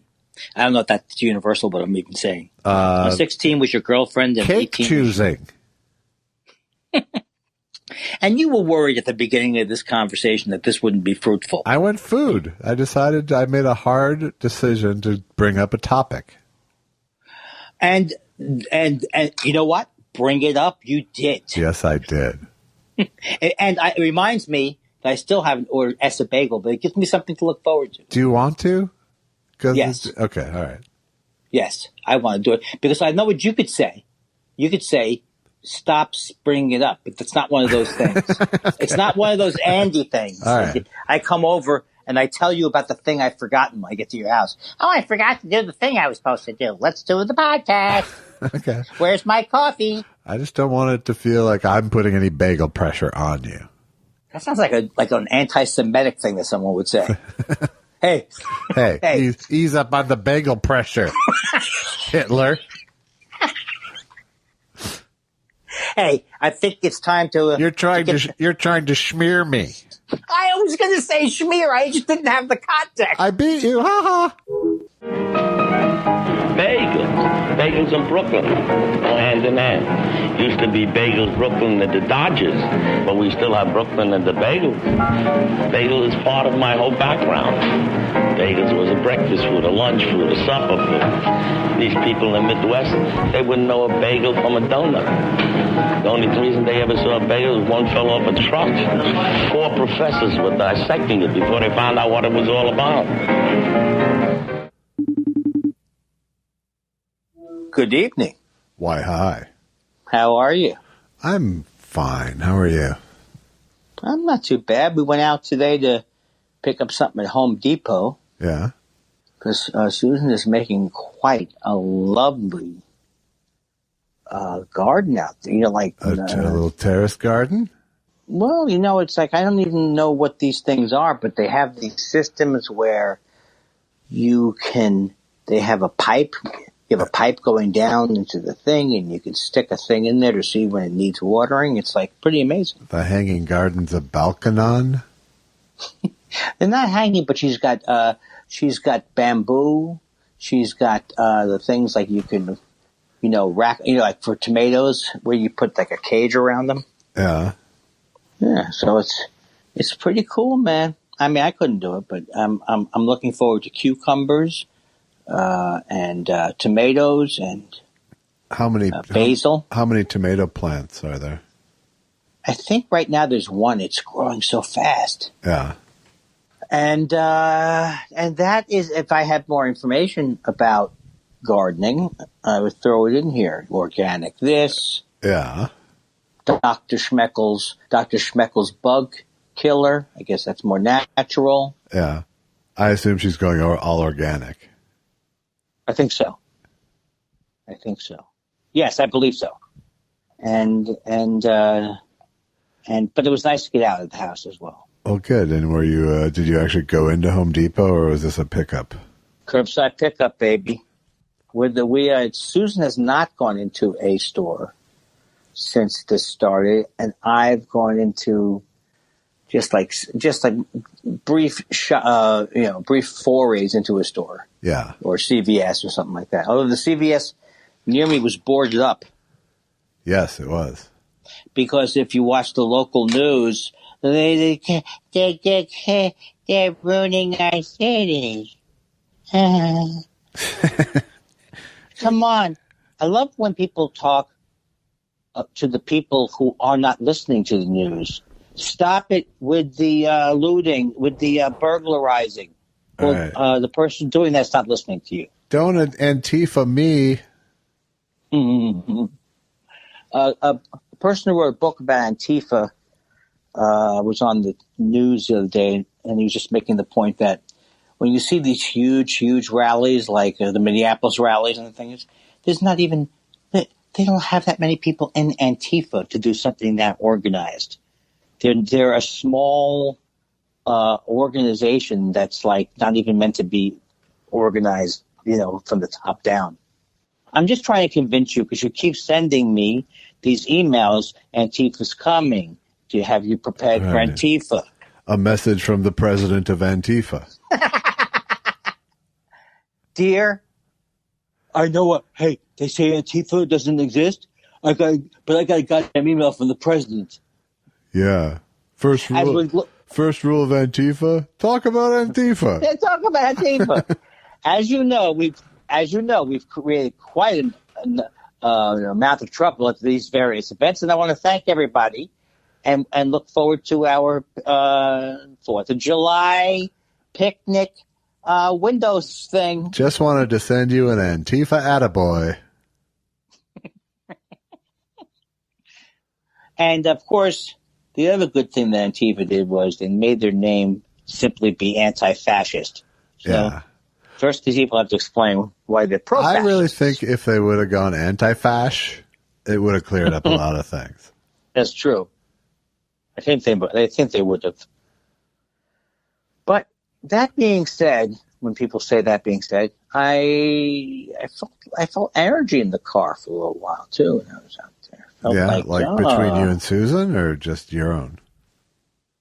Just the idea of a couple driving somewhere, you start to feel a little bit more normal. Yeah, you tricked yourself into feeling like life for a second. Yeah, here's the way it could be. Yeah. And they've got us nostalgic for errands, people. This is how they get you. But then I wanted to get some Mexican food, but Susan's not ready yet to get food from other people. It has nothing to do with Mexican people. Yeah. She doesn't want, she's very scared of, although she said, you know what, the Italians would be fine. You know what she said? She wouldn't mind going into Panda Express because she knows the Chinese wouldn't screw with her. I said, aren't you going to get some Middle Eastern food? What? You don't know how Lebanese act during the quarantine? What, you haven't read anything? By the way, this portrayal of my wife is in no, what did they say at the movie? It is not in any way related to a fiction. It is fictitious. Yes. Right. Oh, I like I got excited when I saw. But I think it's safe to say I think it's safe to say under the best of circumstances, she's not germ comfortable. That's true. And I'm crazy about germs. With the germs, you have your germ box out back. You like to go out and play in. It was exciting to see the promotional thing today. Yeah, the poster for the movie. That's very good. See, I'm teasing it. Next week, the trailer. Boom. Oh, boom. So in other words, you don't bring it all out. You don't shoot your wad. No, you try to. Now we surf a wave of enthusiasm for the next month until boom. But I got the where it's going to be, and it's a good list. So. What do you mean? I mean, like where it'll be available. Oh, okay, cool. So that's good. Cool. It'll be on all the biggies plus all the big cable companies in demands, and so that's good. I'm telling you, don't count your chickens. This is going to have a life, this movie. And when you make a series of more, then you will be the next Ken Burns, and I'll be the guy who knew Ken Burns. Let me slowly zoom in on that thought for a moment. Oh. Hey, can you take a picture? You know, a lot of these pictures these days, you just take a picture, they show it to you. Who can take a picture? Zoom it into smooth. Make it last a year. Zoom a little bit, and you go from there to here. Ken Burns can. Can. The document can. He's taking a dearth of visual images and trying to make it work as a documentary. I hope dearth means lack of. Yeah, no, you did fine there. That wasn't the problem. Oh, that's what you call. What do you call that? You're like we're boxing, right? I'm kind of he didn't give me a boom. Yeah. Right back in. Just when I should never have not tightened up my diaphragm muscles or whatever that is. It's what they call a jibber jab. You told me that was your favorite, was the jibber jab people, right? Oh, I love them so much. That's I feel like a third grader sometimes. Oh, that's your favorite. Those are your boyfriends, the jibber jabber people. Oh, yeah. Well, you liked Icebox.com. Is Icebox.com like an earlier version of Refrigerator.com? It might have been. It was they had that big wave of flash animations like Hard Drinking Lincoln, and someone sunk a shit ton of money and paid a bunch of TV writers a bunch of money to make little flash cartoons, because that's what the internet was going to be. Right. We can't stream video very well yet. And Comedy Central was going to take off, or the Comedy Channel was going to be all clips, hilarious clips all day and night. It was for about a year, and then it meshed. Then it became Comedy Central. Something else. With Ha, who also had a bad plan. They took two bad plans and merged them into one salvageable thing. Right. And then once you turn the age of 30, they don't have any interest in you. Forget it. Exactly. I mean, I'm not talking about me specifically because I work everywhere. Yes, you do. Or don't work everywhere. Right. Oh, I meant to say, what did I say? Because I meant to say I don't work everywhere. And when I do work, I'm not happy with my job. I'm getting tired of my sad sack character. Yeah. Well, maybe you can emerge from this cocoon in a whole new butterfly shape. I can, as long as that butterfly... Maybe grow that beard back. Grow the beard back. I'd like to be a butterfly. Here's going to be my hook, a butterfly who wears a surgical, like one of those hospital masks. Ah. Get the joke? Not beyond the face value. Then my trick of just saying get the joke is not working. Which I thought was a great tactic at first. Yeah.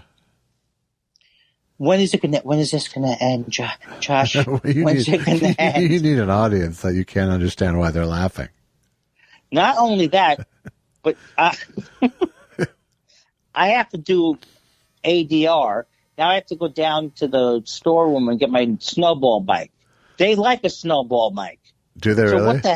Yeah, they that's what they use for voiceovers. I don't get it. I must be using it wrong. Yeah. You know what I'm saying? It's a poor carpenter who blames his tools. Why did you put the snowball mic down in the garage? Because we thought we were going to just give it away. Like it was a horrible mic. Okay. But now I've decided, unless it was just the first generation of snowball. Who are you ADRing for? For burgers. Oh, good.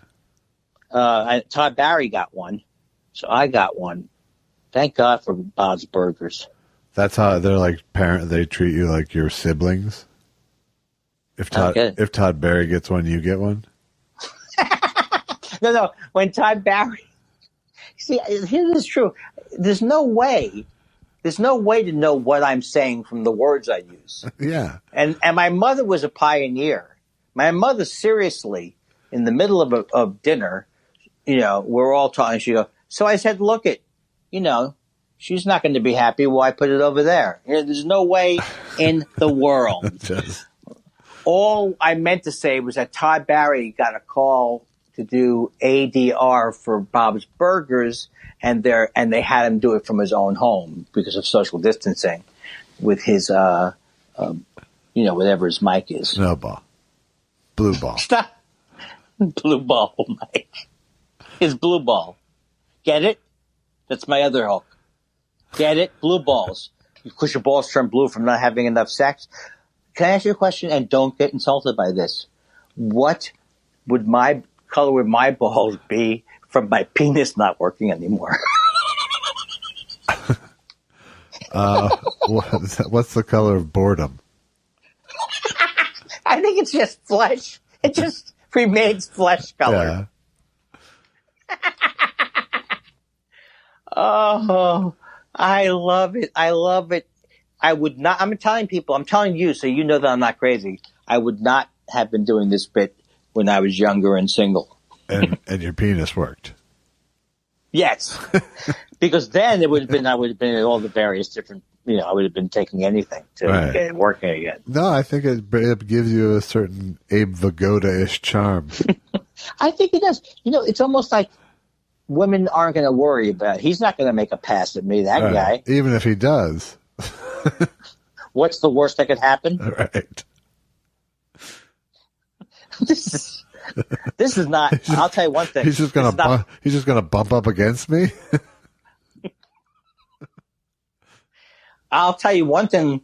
I can never get out of my mind the time when Andy Kindler, without asking, rushed up and rubbed his flaccid penis against me for like 30 seconds, and it kept going because I didn't know what was happening, and he wouldn't tell me. It was like a guy trying to start a fire on a survival show.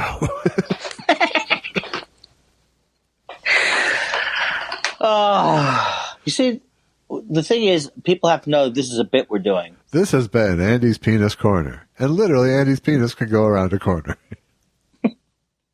Why is that? That indicates it's huge, though. No, it just bends easily.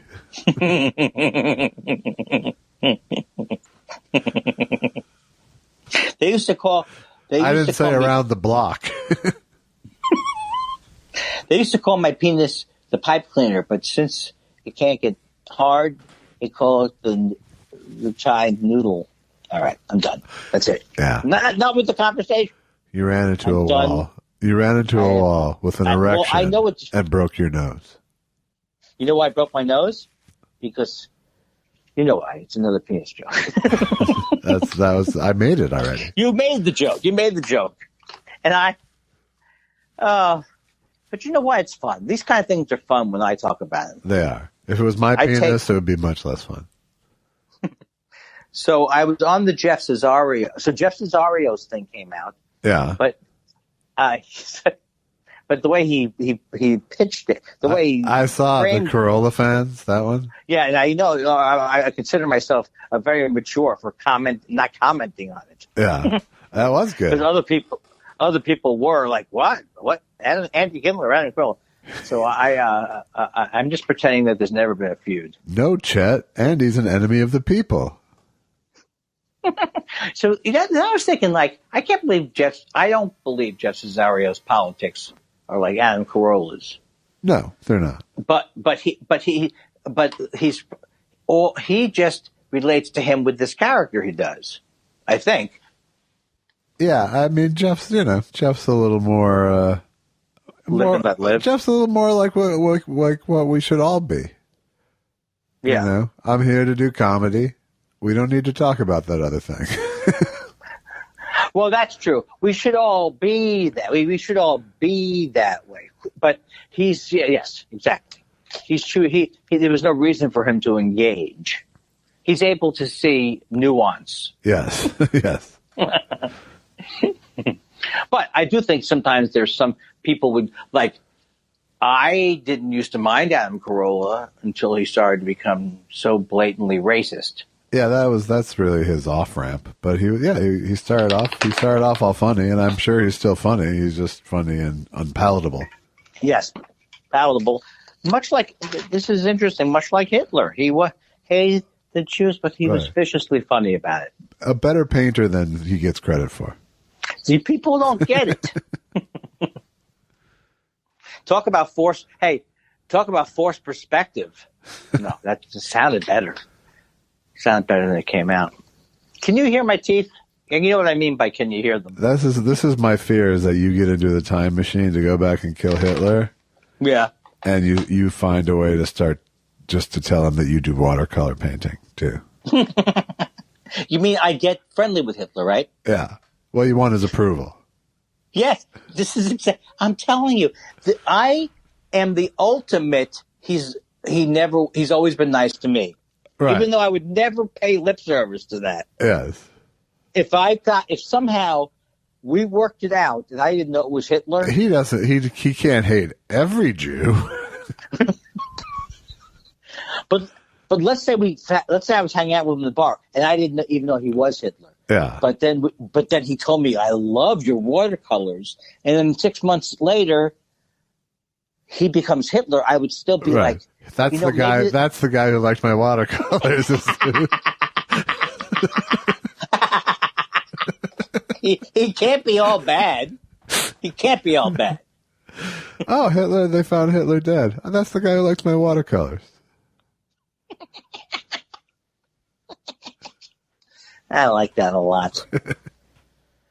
Oh, Hitler. I got Hitler into the conversation again. You can't stop me sometimes. No. I mean... And like Mel Brooks, you went from like a flaccid penis to Hitler, so it degraded him. That's right. Hey, you know what I'm going to tell you? I'm going to say this right now. Fuck you, Hitler. You heard me. I don't know if I can sign on to that, but... Regardless of your feelings about Hitler. That's cable news. Regardless of your feelings about cannibalism, you have to admit that guy has a hearty appetite. Right. That defines news. Some people like to eat. Right. I don't say yay. I don't say nay. Yay or nay. Yep, that's the law. Gotta go. You know what I didn't? You know what I didn't do this time though? What? Panic? I didn't. What else is in the news? I didn't do my usual ploys. So did you do? Well, I think for that we should give each other an honest goodbye instead of just a rude hang up. You know what? You're really. I just want to say to you. I just want to say to you is the tell. It's always his tell, so I beat him. Violence has been erased from television, so they had to go to the next thing, sex. If you watch any of the trailers saying, don't forget to watch tonight, so-and-so is going to be on, will she get in bed with George? Oh, will George do this to her? It's all sex. They don't say anything about the funny situation you're going to see that the writers wrote. It's just the easy way out. It's like in burlesque when we'd say to a comic, you're a pants dropper. A guy who would drop his pants for a laugh. The easiest way to get a laugh. Cheap shots. Yeah. Evening. Yes, it is. No, that's what they used to say in the old days. As two people would stroll down the street. Ah, well, they would see a friend. I didn't see you doff your cap, so... Evening. That's what I would do. Right. You didn't see the doffing of the cat. The cat? Would you I would doff my cat. Come over for tea with the missus and me. It's a real fine day to spend a day in Dayton, Ohio on a late something afternoon. Okay, just quiet down. You know what? I was amazed that they had. I love Bob Dylan. You know how, right? when I start singing, I'm thinking Oh, I hope Andy takes over. I can wait. You should call yourself. You got ice. You got ice in your veins, something like that. Right? Something. No, they have. I love Bob Dylan's voice, but a lot of people don't. But they have a. They have a. They have a song of his. La la la la la. Oh, it's the man in me. Come on, you know the song. La la la la la la. Is the man in me? Oh, what a wonderful feeling. Right? You know that one? Yeah. They had that in a commercial with him singing it. Yeah. And to me, that proves my point that he's great. All right. I don't know. No, but wouldn't you think that in the commercial world, people would hear his voice and, oh, you know, I like the melody, but give me a nice someone singing. You think that would turn people off? He's just so into our psyche, I think. Well, I mean, but it's not the first. No, you're right. It's not the first, but I think it's one of the, I guess, I don't express myself as well as I don't claim to express myself well, but it's actually one of the ones, see, I love the kind of, however you want to call his singing, sloppy, casual, whatever. So it's one of the ones where he's really not singing kind of casually. So that's what's surprising. But I don't know. I think my whole angle on it is wrong, and who cares? Well, I'm going to go to questions. Okay, let's go to questions. Sous vide. Come on. Who doesn't stick with a gag? No, I bet he doesn't. I bet you right now that this letter is about sous vide saying, I don't know what the temperature, it's not going to be where he asks what the temperature is, Kenneth. Yeah. What's the temperature, Kenneth? Has the situation improved? Is that what you're thinking of? Right, but what's the Dan Rather one? What's the frequency, Kenneth? Yes, okay. Hey, Reverend Jim. Has the situation improved? What situation? Hello? Am I supposed to be... See, this is confusing. Am I playing a part in this with you? Whatever you want. Okie doke. It's pretty good. You love improv and impressions so much you're willing to go on your own. Okie doke. I call them improvtions. Oh. Because you did it impromptu? No. Why? Because they're improv impressions. Improvtions. I thought you said impromptions. No, that would be stupid. That's stupid. That wouldn't be clever like your pun. Your pun's clever. Nadine's eye patch says, congrats on 160, Andy and Josh. Do you two have any positive Halloween memories, parenthetically, other than your stint as Chainsaw Man, Josh? I definitely do. You talking about Halloween? Yeah, I loved Halloween. For the brief memories that I have of dividing the candy and yeah, I have memories, but the recapturing of the memories is what's hard. As you get older and you start to get to the age where you shouldn't like it anymore, or when you get to be an adult. Yeah, I don't think I have any post-childhood happy Halloween memories. But as a fat kid, a pillowcase full of candy is all the good memories I need. Mm. Did you and your brother, did you go together? No. No, separate. Did your mom and dad take you? Separate sorties. No, not, only when we were super young. Yeah. But we had one of those suburban Minnesota neighborhoods where kids ran free. Yeah.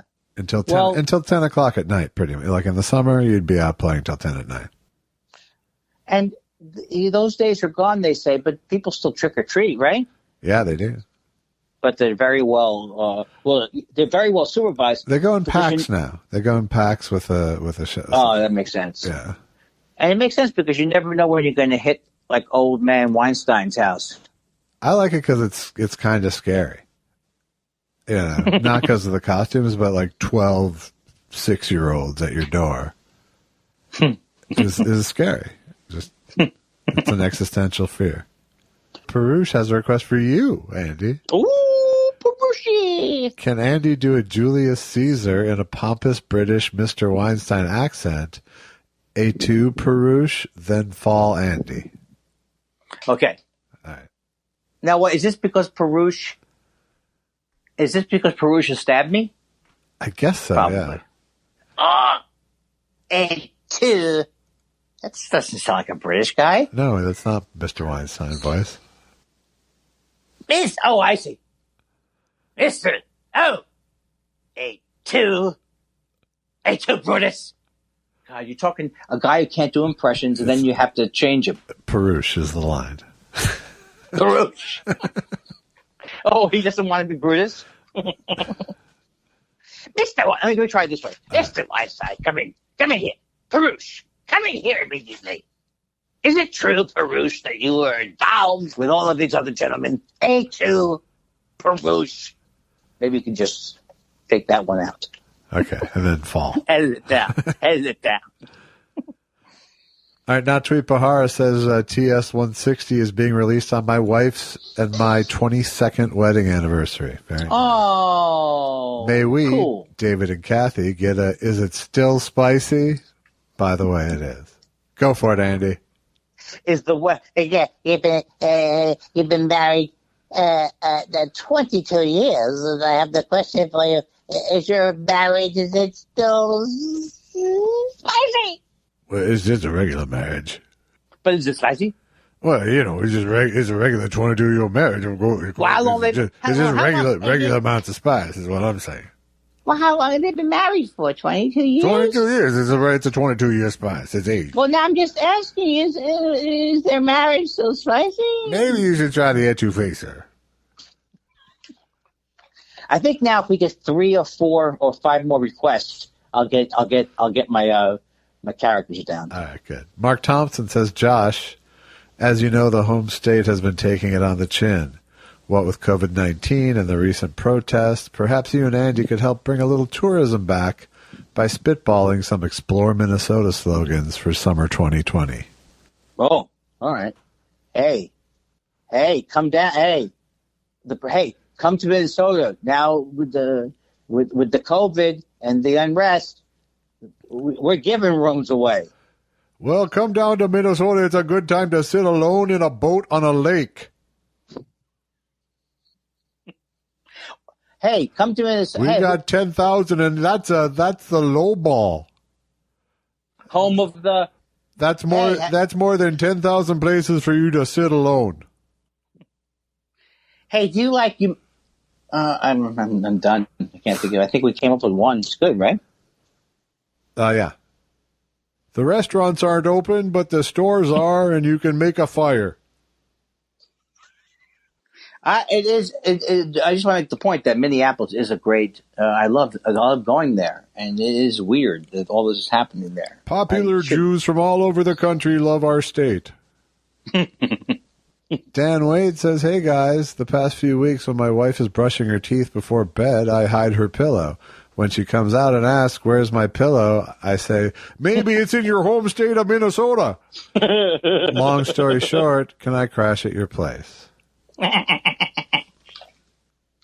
Well, I would love if this story was true, because that would be really a commitment. Yeah, it would really feel like we were making an impact. Just if you really did that with your wife, it would endanger the marriage and it would be heroic. Where's my pillow? M. Ledsome from across the pond, as Andy likes to say. Says, in quarantine, my hair has grown so long, I need a bobby pin. My sleep is so bad, I think I need to change my pillow. And a third thing happened, too. Love you guys. I think that she's got to start.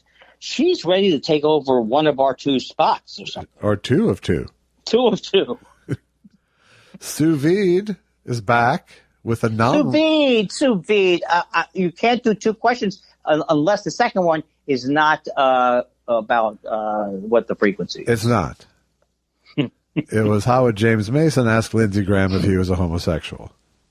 Well, I want to see. I want to hear that. Well, that's not really my place to ask, but if I'm nominated, I suppose I would buy him a drink.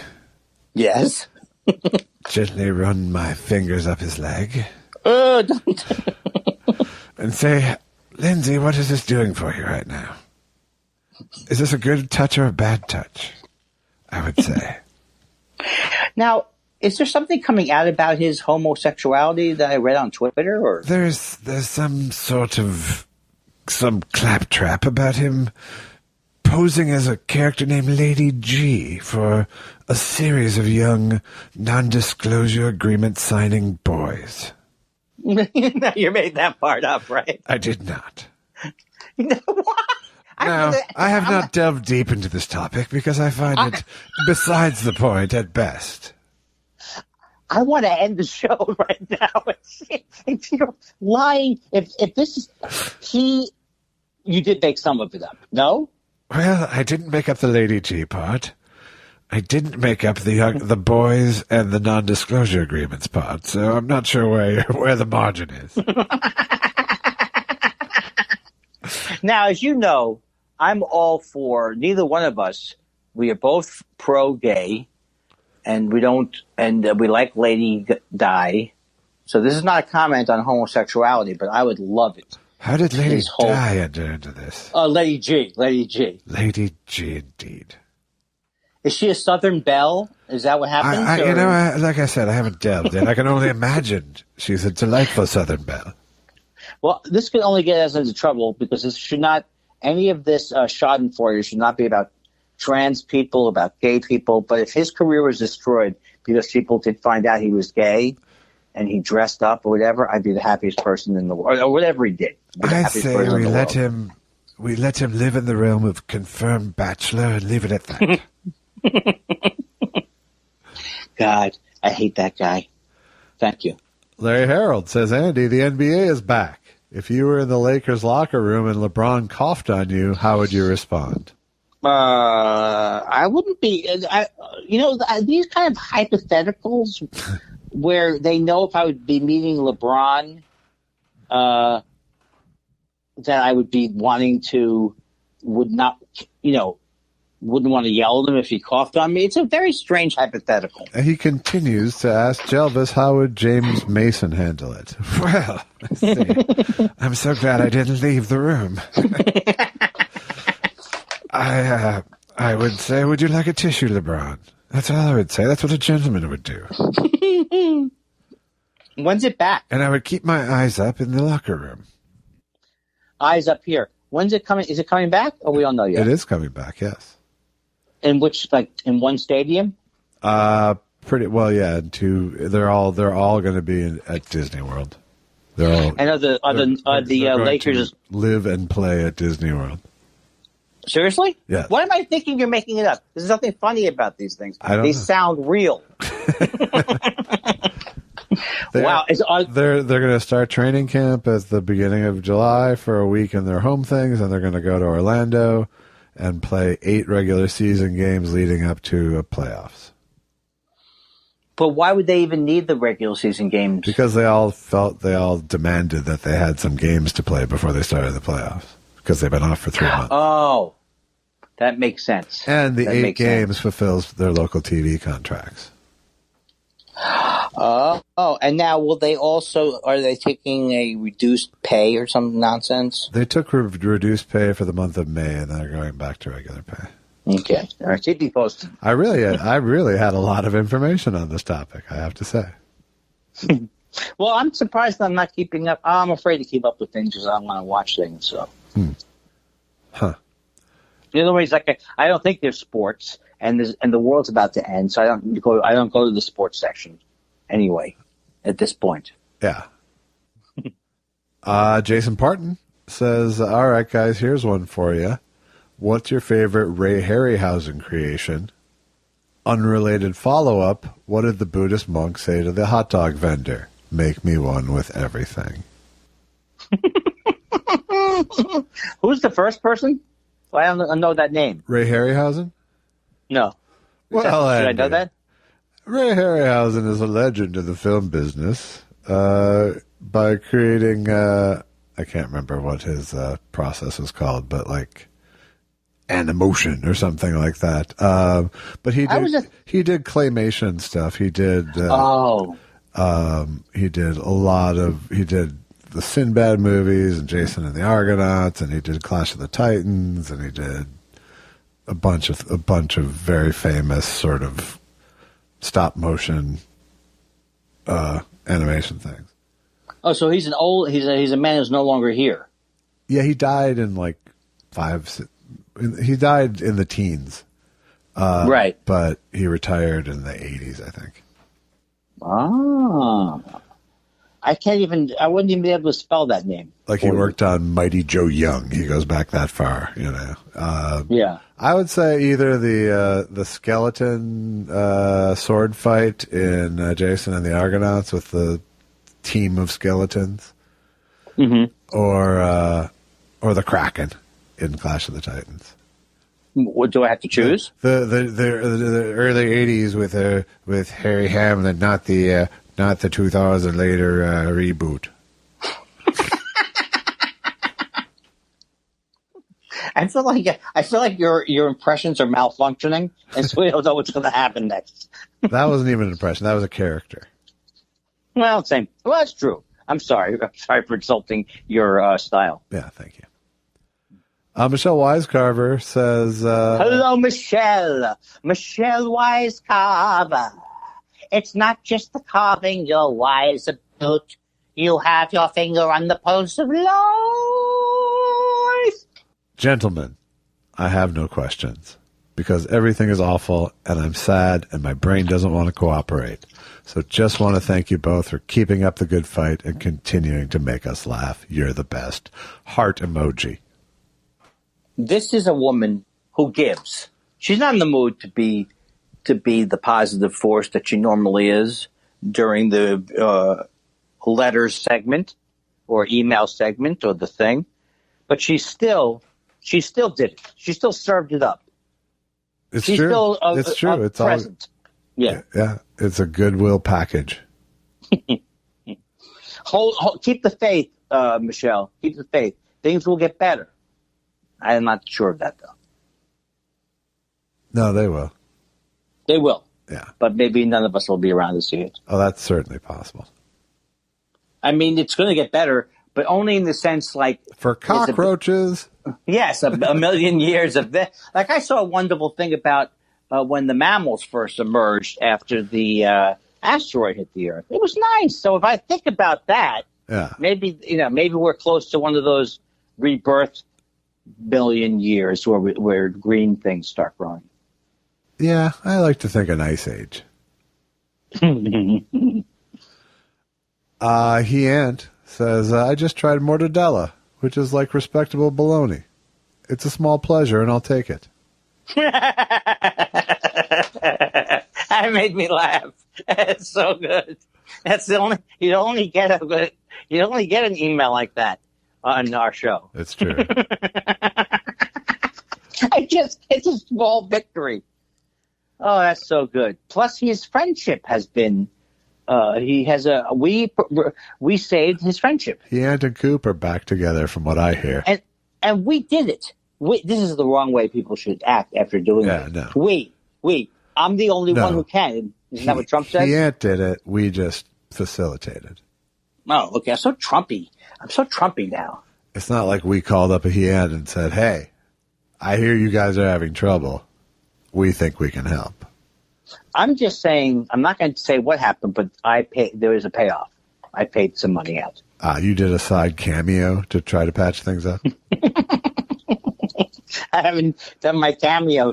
I haven't set my cameo account yet. Well, congratulations on the mortadella. Don't sleep on the gabagool either. You know? I'm glad because I didn't know what mortadella was. Yeah.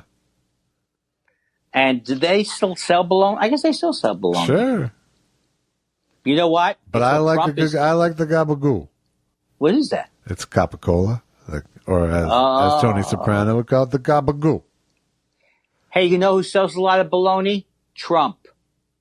Moving on. Quite Bumpy says, do either of you share my slight panic that I'll come out of this whole thing having not changed or learned anything at all? I do have that same feeling sometimes. And I think that feeling is confirmed by the fact that we had Trump to begin with. What does that have to do with you having changed or learned something?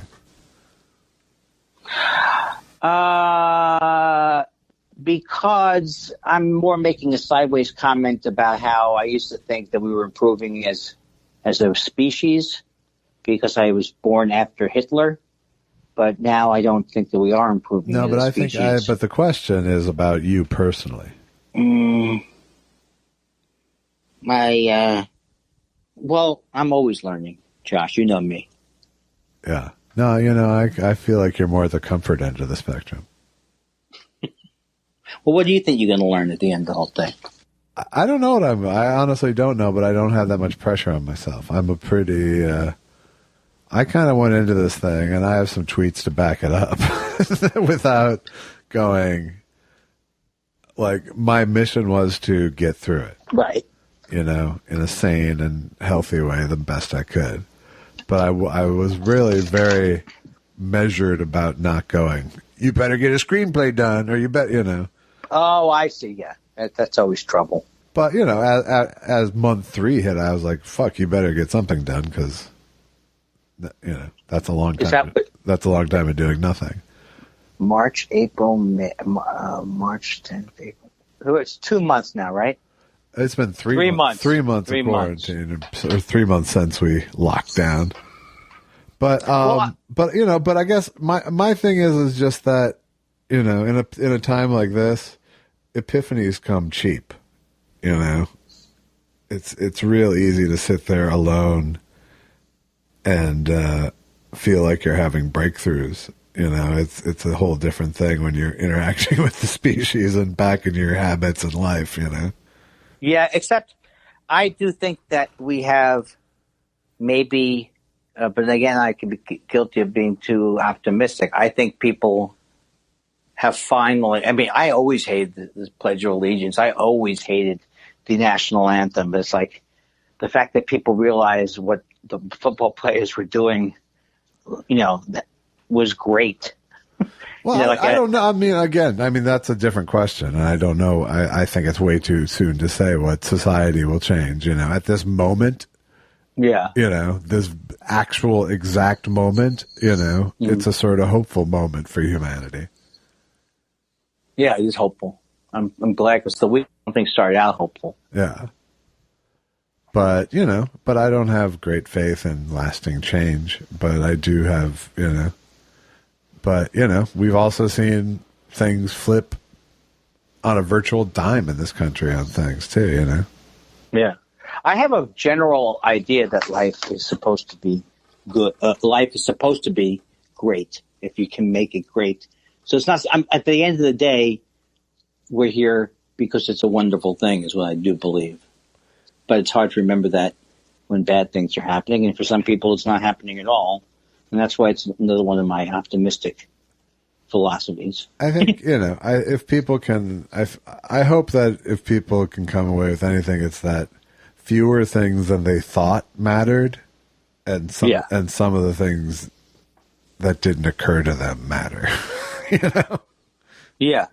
Well, that's for sure. It definitely did. Like, I've been educated. I never even knew about any of these things, really.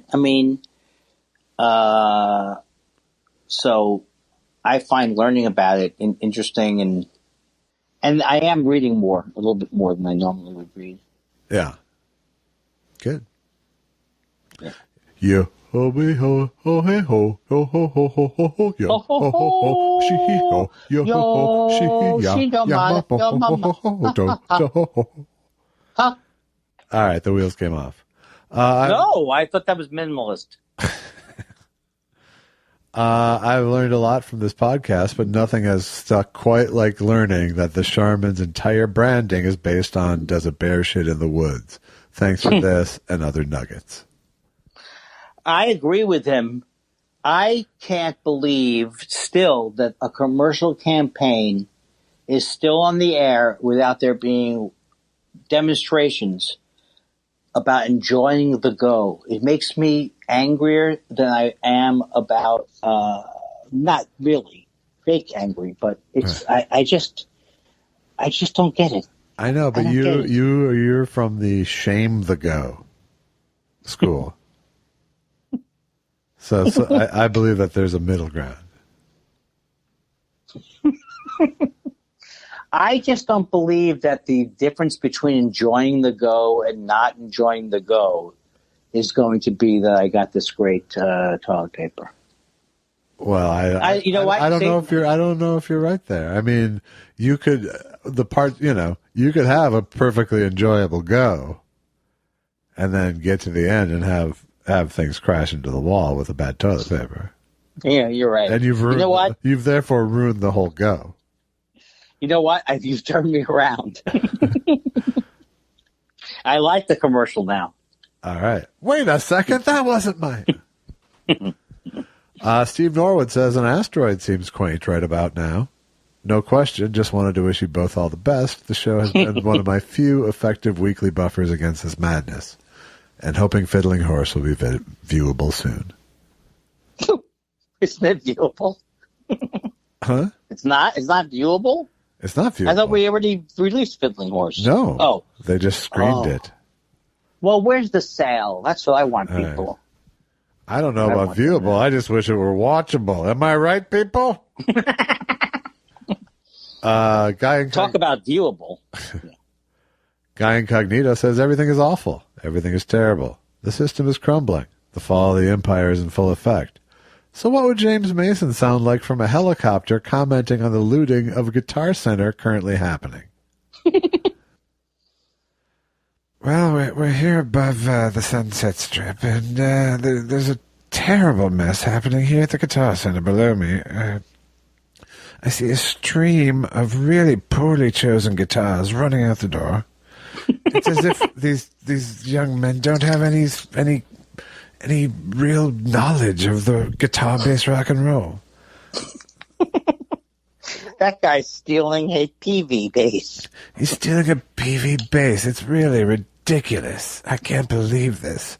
There's actual Fender Custom Shop still stuck to the wall, while meanwhile they're taking these Vox knockoffs out the door. I think that you have really touched into something with this James Mason. I really do. He's like really... It's something about how we all wish we could hover over L.A. and talk like James Mason. Well, I've lived a dream. I've lived a dream life. It's true. Well, I'm trying to see if I can do it. There's almost nothing I can't do.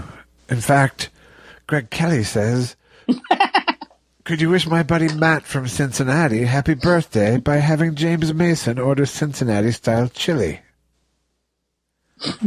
Now, that's another request that would only really happen on this show. I think we can both agree. Well, sure. Matt, a very happy birthday to you. I'll have the 3-way. No, wait, make it the 4-way. It's your birthday. I just love that your stand-up comic background allows you to add to the joke the specifics of the specific food that's popular in Cincinnati. Because I've had Skyline Chili, and I've had both the 3 and the 4-way, and I prefer the 4-way. I love that Skyline Chili. I won't go 5. Don't take me 5. I won't go there. I like it too, but after the first couple of times, you have to take a little break. Cincinnati-style chili sucks, by the way. Did you even like it the first time? I did not. No. I don't appreciate it either. Did you work for Sobel in Louisville ever? No. There was a Skyline Chili in the parking lot of the Comedy Caravan, which was his club in Louisville. So that's why. That's why I first had it. It was an okay club. I played it, a lot when I was a teenager. There was someone's Chad Daniels sent me a picture of my signature on the wall backstage, talking about thanks for not contributing to the bitterness of a minor. That's so great. Oh man, I thought the Comedy Caravan was the name of the stuff that he booked. It was both the name of the tour of one-nighters he booked and the home club. Oh, right, okay. And then who was the other guy who was in with him? Tom Stinson. Tom Stinson. The late Tom Stinson. Wow. Comedy Caravan. Yeah. I had a horrible gig in Lexington once. Terrible. I did a lot of gigs. I did both the one-nighter and there was a good club there called Comedy on Broadway, I think. Well, that's the one I bombed at. I mean, the guy let me finish. Well, it was the guy. He died. The club owner was a very nice guy. He was a great guy. He would have Jeff Gilstrap, was that his name? Yes, and he would have shows where he goes, Bubba's not allowed. Yeah. But I still bombed, and he was a sweetheart. But this house that he put me up in, oh my God! I remember a bad condo with that gig. Yes, because it's one of those things where you open a door to a room that's not being used, and it's oh God. Was that? Oh, did you that big old haunted house? That was. Yes. We both stayed in the same. It was half a block away from Henry Clay's house. How did we live through that? And I wasn't. That wasn't when I played the club. I didn't stay at that place, but whenever I played the one-nighter in Lexington, we had to stay there. So when you played the club, you played you got a hotel? No, it was another condo. It wasn't a creepy old southern mansion. You would open this door and you go, oh my God, look at all this horrible furniture. You just hear, and I bombed. And he died. He did die, sadly. Yeah, he did. He was a sweetheart. Bombing in the South is a special kind of death, too. When you're a Jew in the South bombing, you start to actually get this sort of survival panic.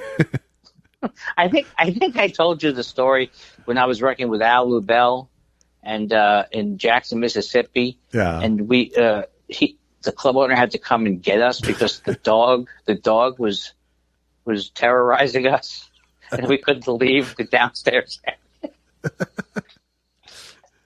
Two Jews, Lou Bell and me, scared to death. And then the other thing that happened... Keep him here, Max.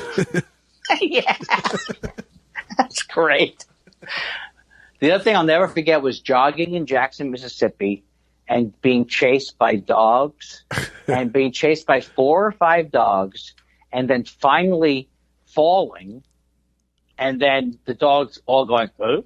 Like that, and then and then a guy's voice, all right, okay, get away from him. Yeah, one of those things. Some guy comes up over the mountain. All right, he's had enough. Whatever it was.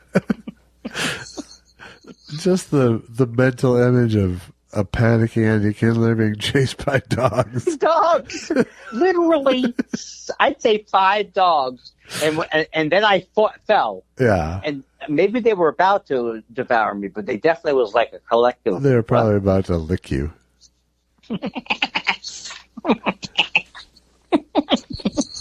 But there's not. My point was, there's not a lot of fences. Fences don't make good neighbors down south. No, they do not. And dogs don't go in the house. That's true. I need mangy outside dogs. Yes. All right. Arthritic dogs we're trying to catch. That's our week. We've done another week in quarantine or whatever this is now. It's just purgatory. It's somewhere between purgatory and hell. Yeah. You know what's hard? Jokes. With jokes. It's hard because, one thing that is hard is that when we would do the podcast once a week, we would try to make it an event. Right, exactly. And you also had different things in the world to go off of. Right. Now it's like, so what happened today? I did not go out for the day. How about you? I stayed in. I did receive the giant Wagyu brisket today.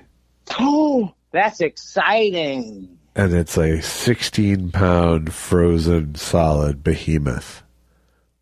Now, how does a person start into that? Well, I'm gonna thaw it. I think I'm gonna thaw it through tomorrow. I'll probably cook it Sunday. Oh, you cook it all at once? For sure. Yeah, pig like that. Okay. You eat it all at once.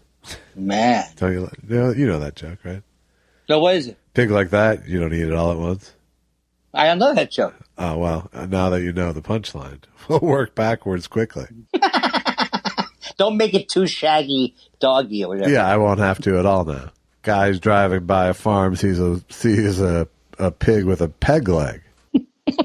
Asks the farmer about the pig with the peg leg. He says, that pig saved my family from fire, dragged us out of the house, actually got the hose, turned on the spigot, put out the fire by itself. And the guy goes, wow, well, how do we get the peg leg? He goes, well, a pig like that, you don't eat it all at once.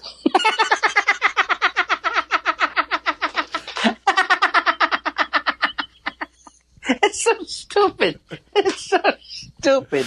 I love that one. That is very good. It's also that's how you opened up your PETA set, right? When you were PETA that year? Exactly. So if you want to support our show, go to buymeacoffee.com/thoughtspiral. Buy us a coffee. If you want to support Andy and don't like me at all, buy his album, Hence the Humor. If you like me more than Andy, buy my album, Chunks. Whoa, don't make them choose, though. All right, buy Andy's album. Thanks for being a part of our week. And thank you. And no, you're not talking to me now. You're talking to the people. I am talking to the people, and I think we should say Black Lives Matter just out loud. I believe without that, irony. Yes. Without irony. Black Lives Matter. And, that's very true. Fight the good fight. Yeah. And hopefully next week will be in a slightly better America. That's absolutely true. And I was really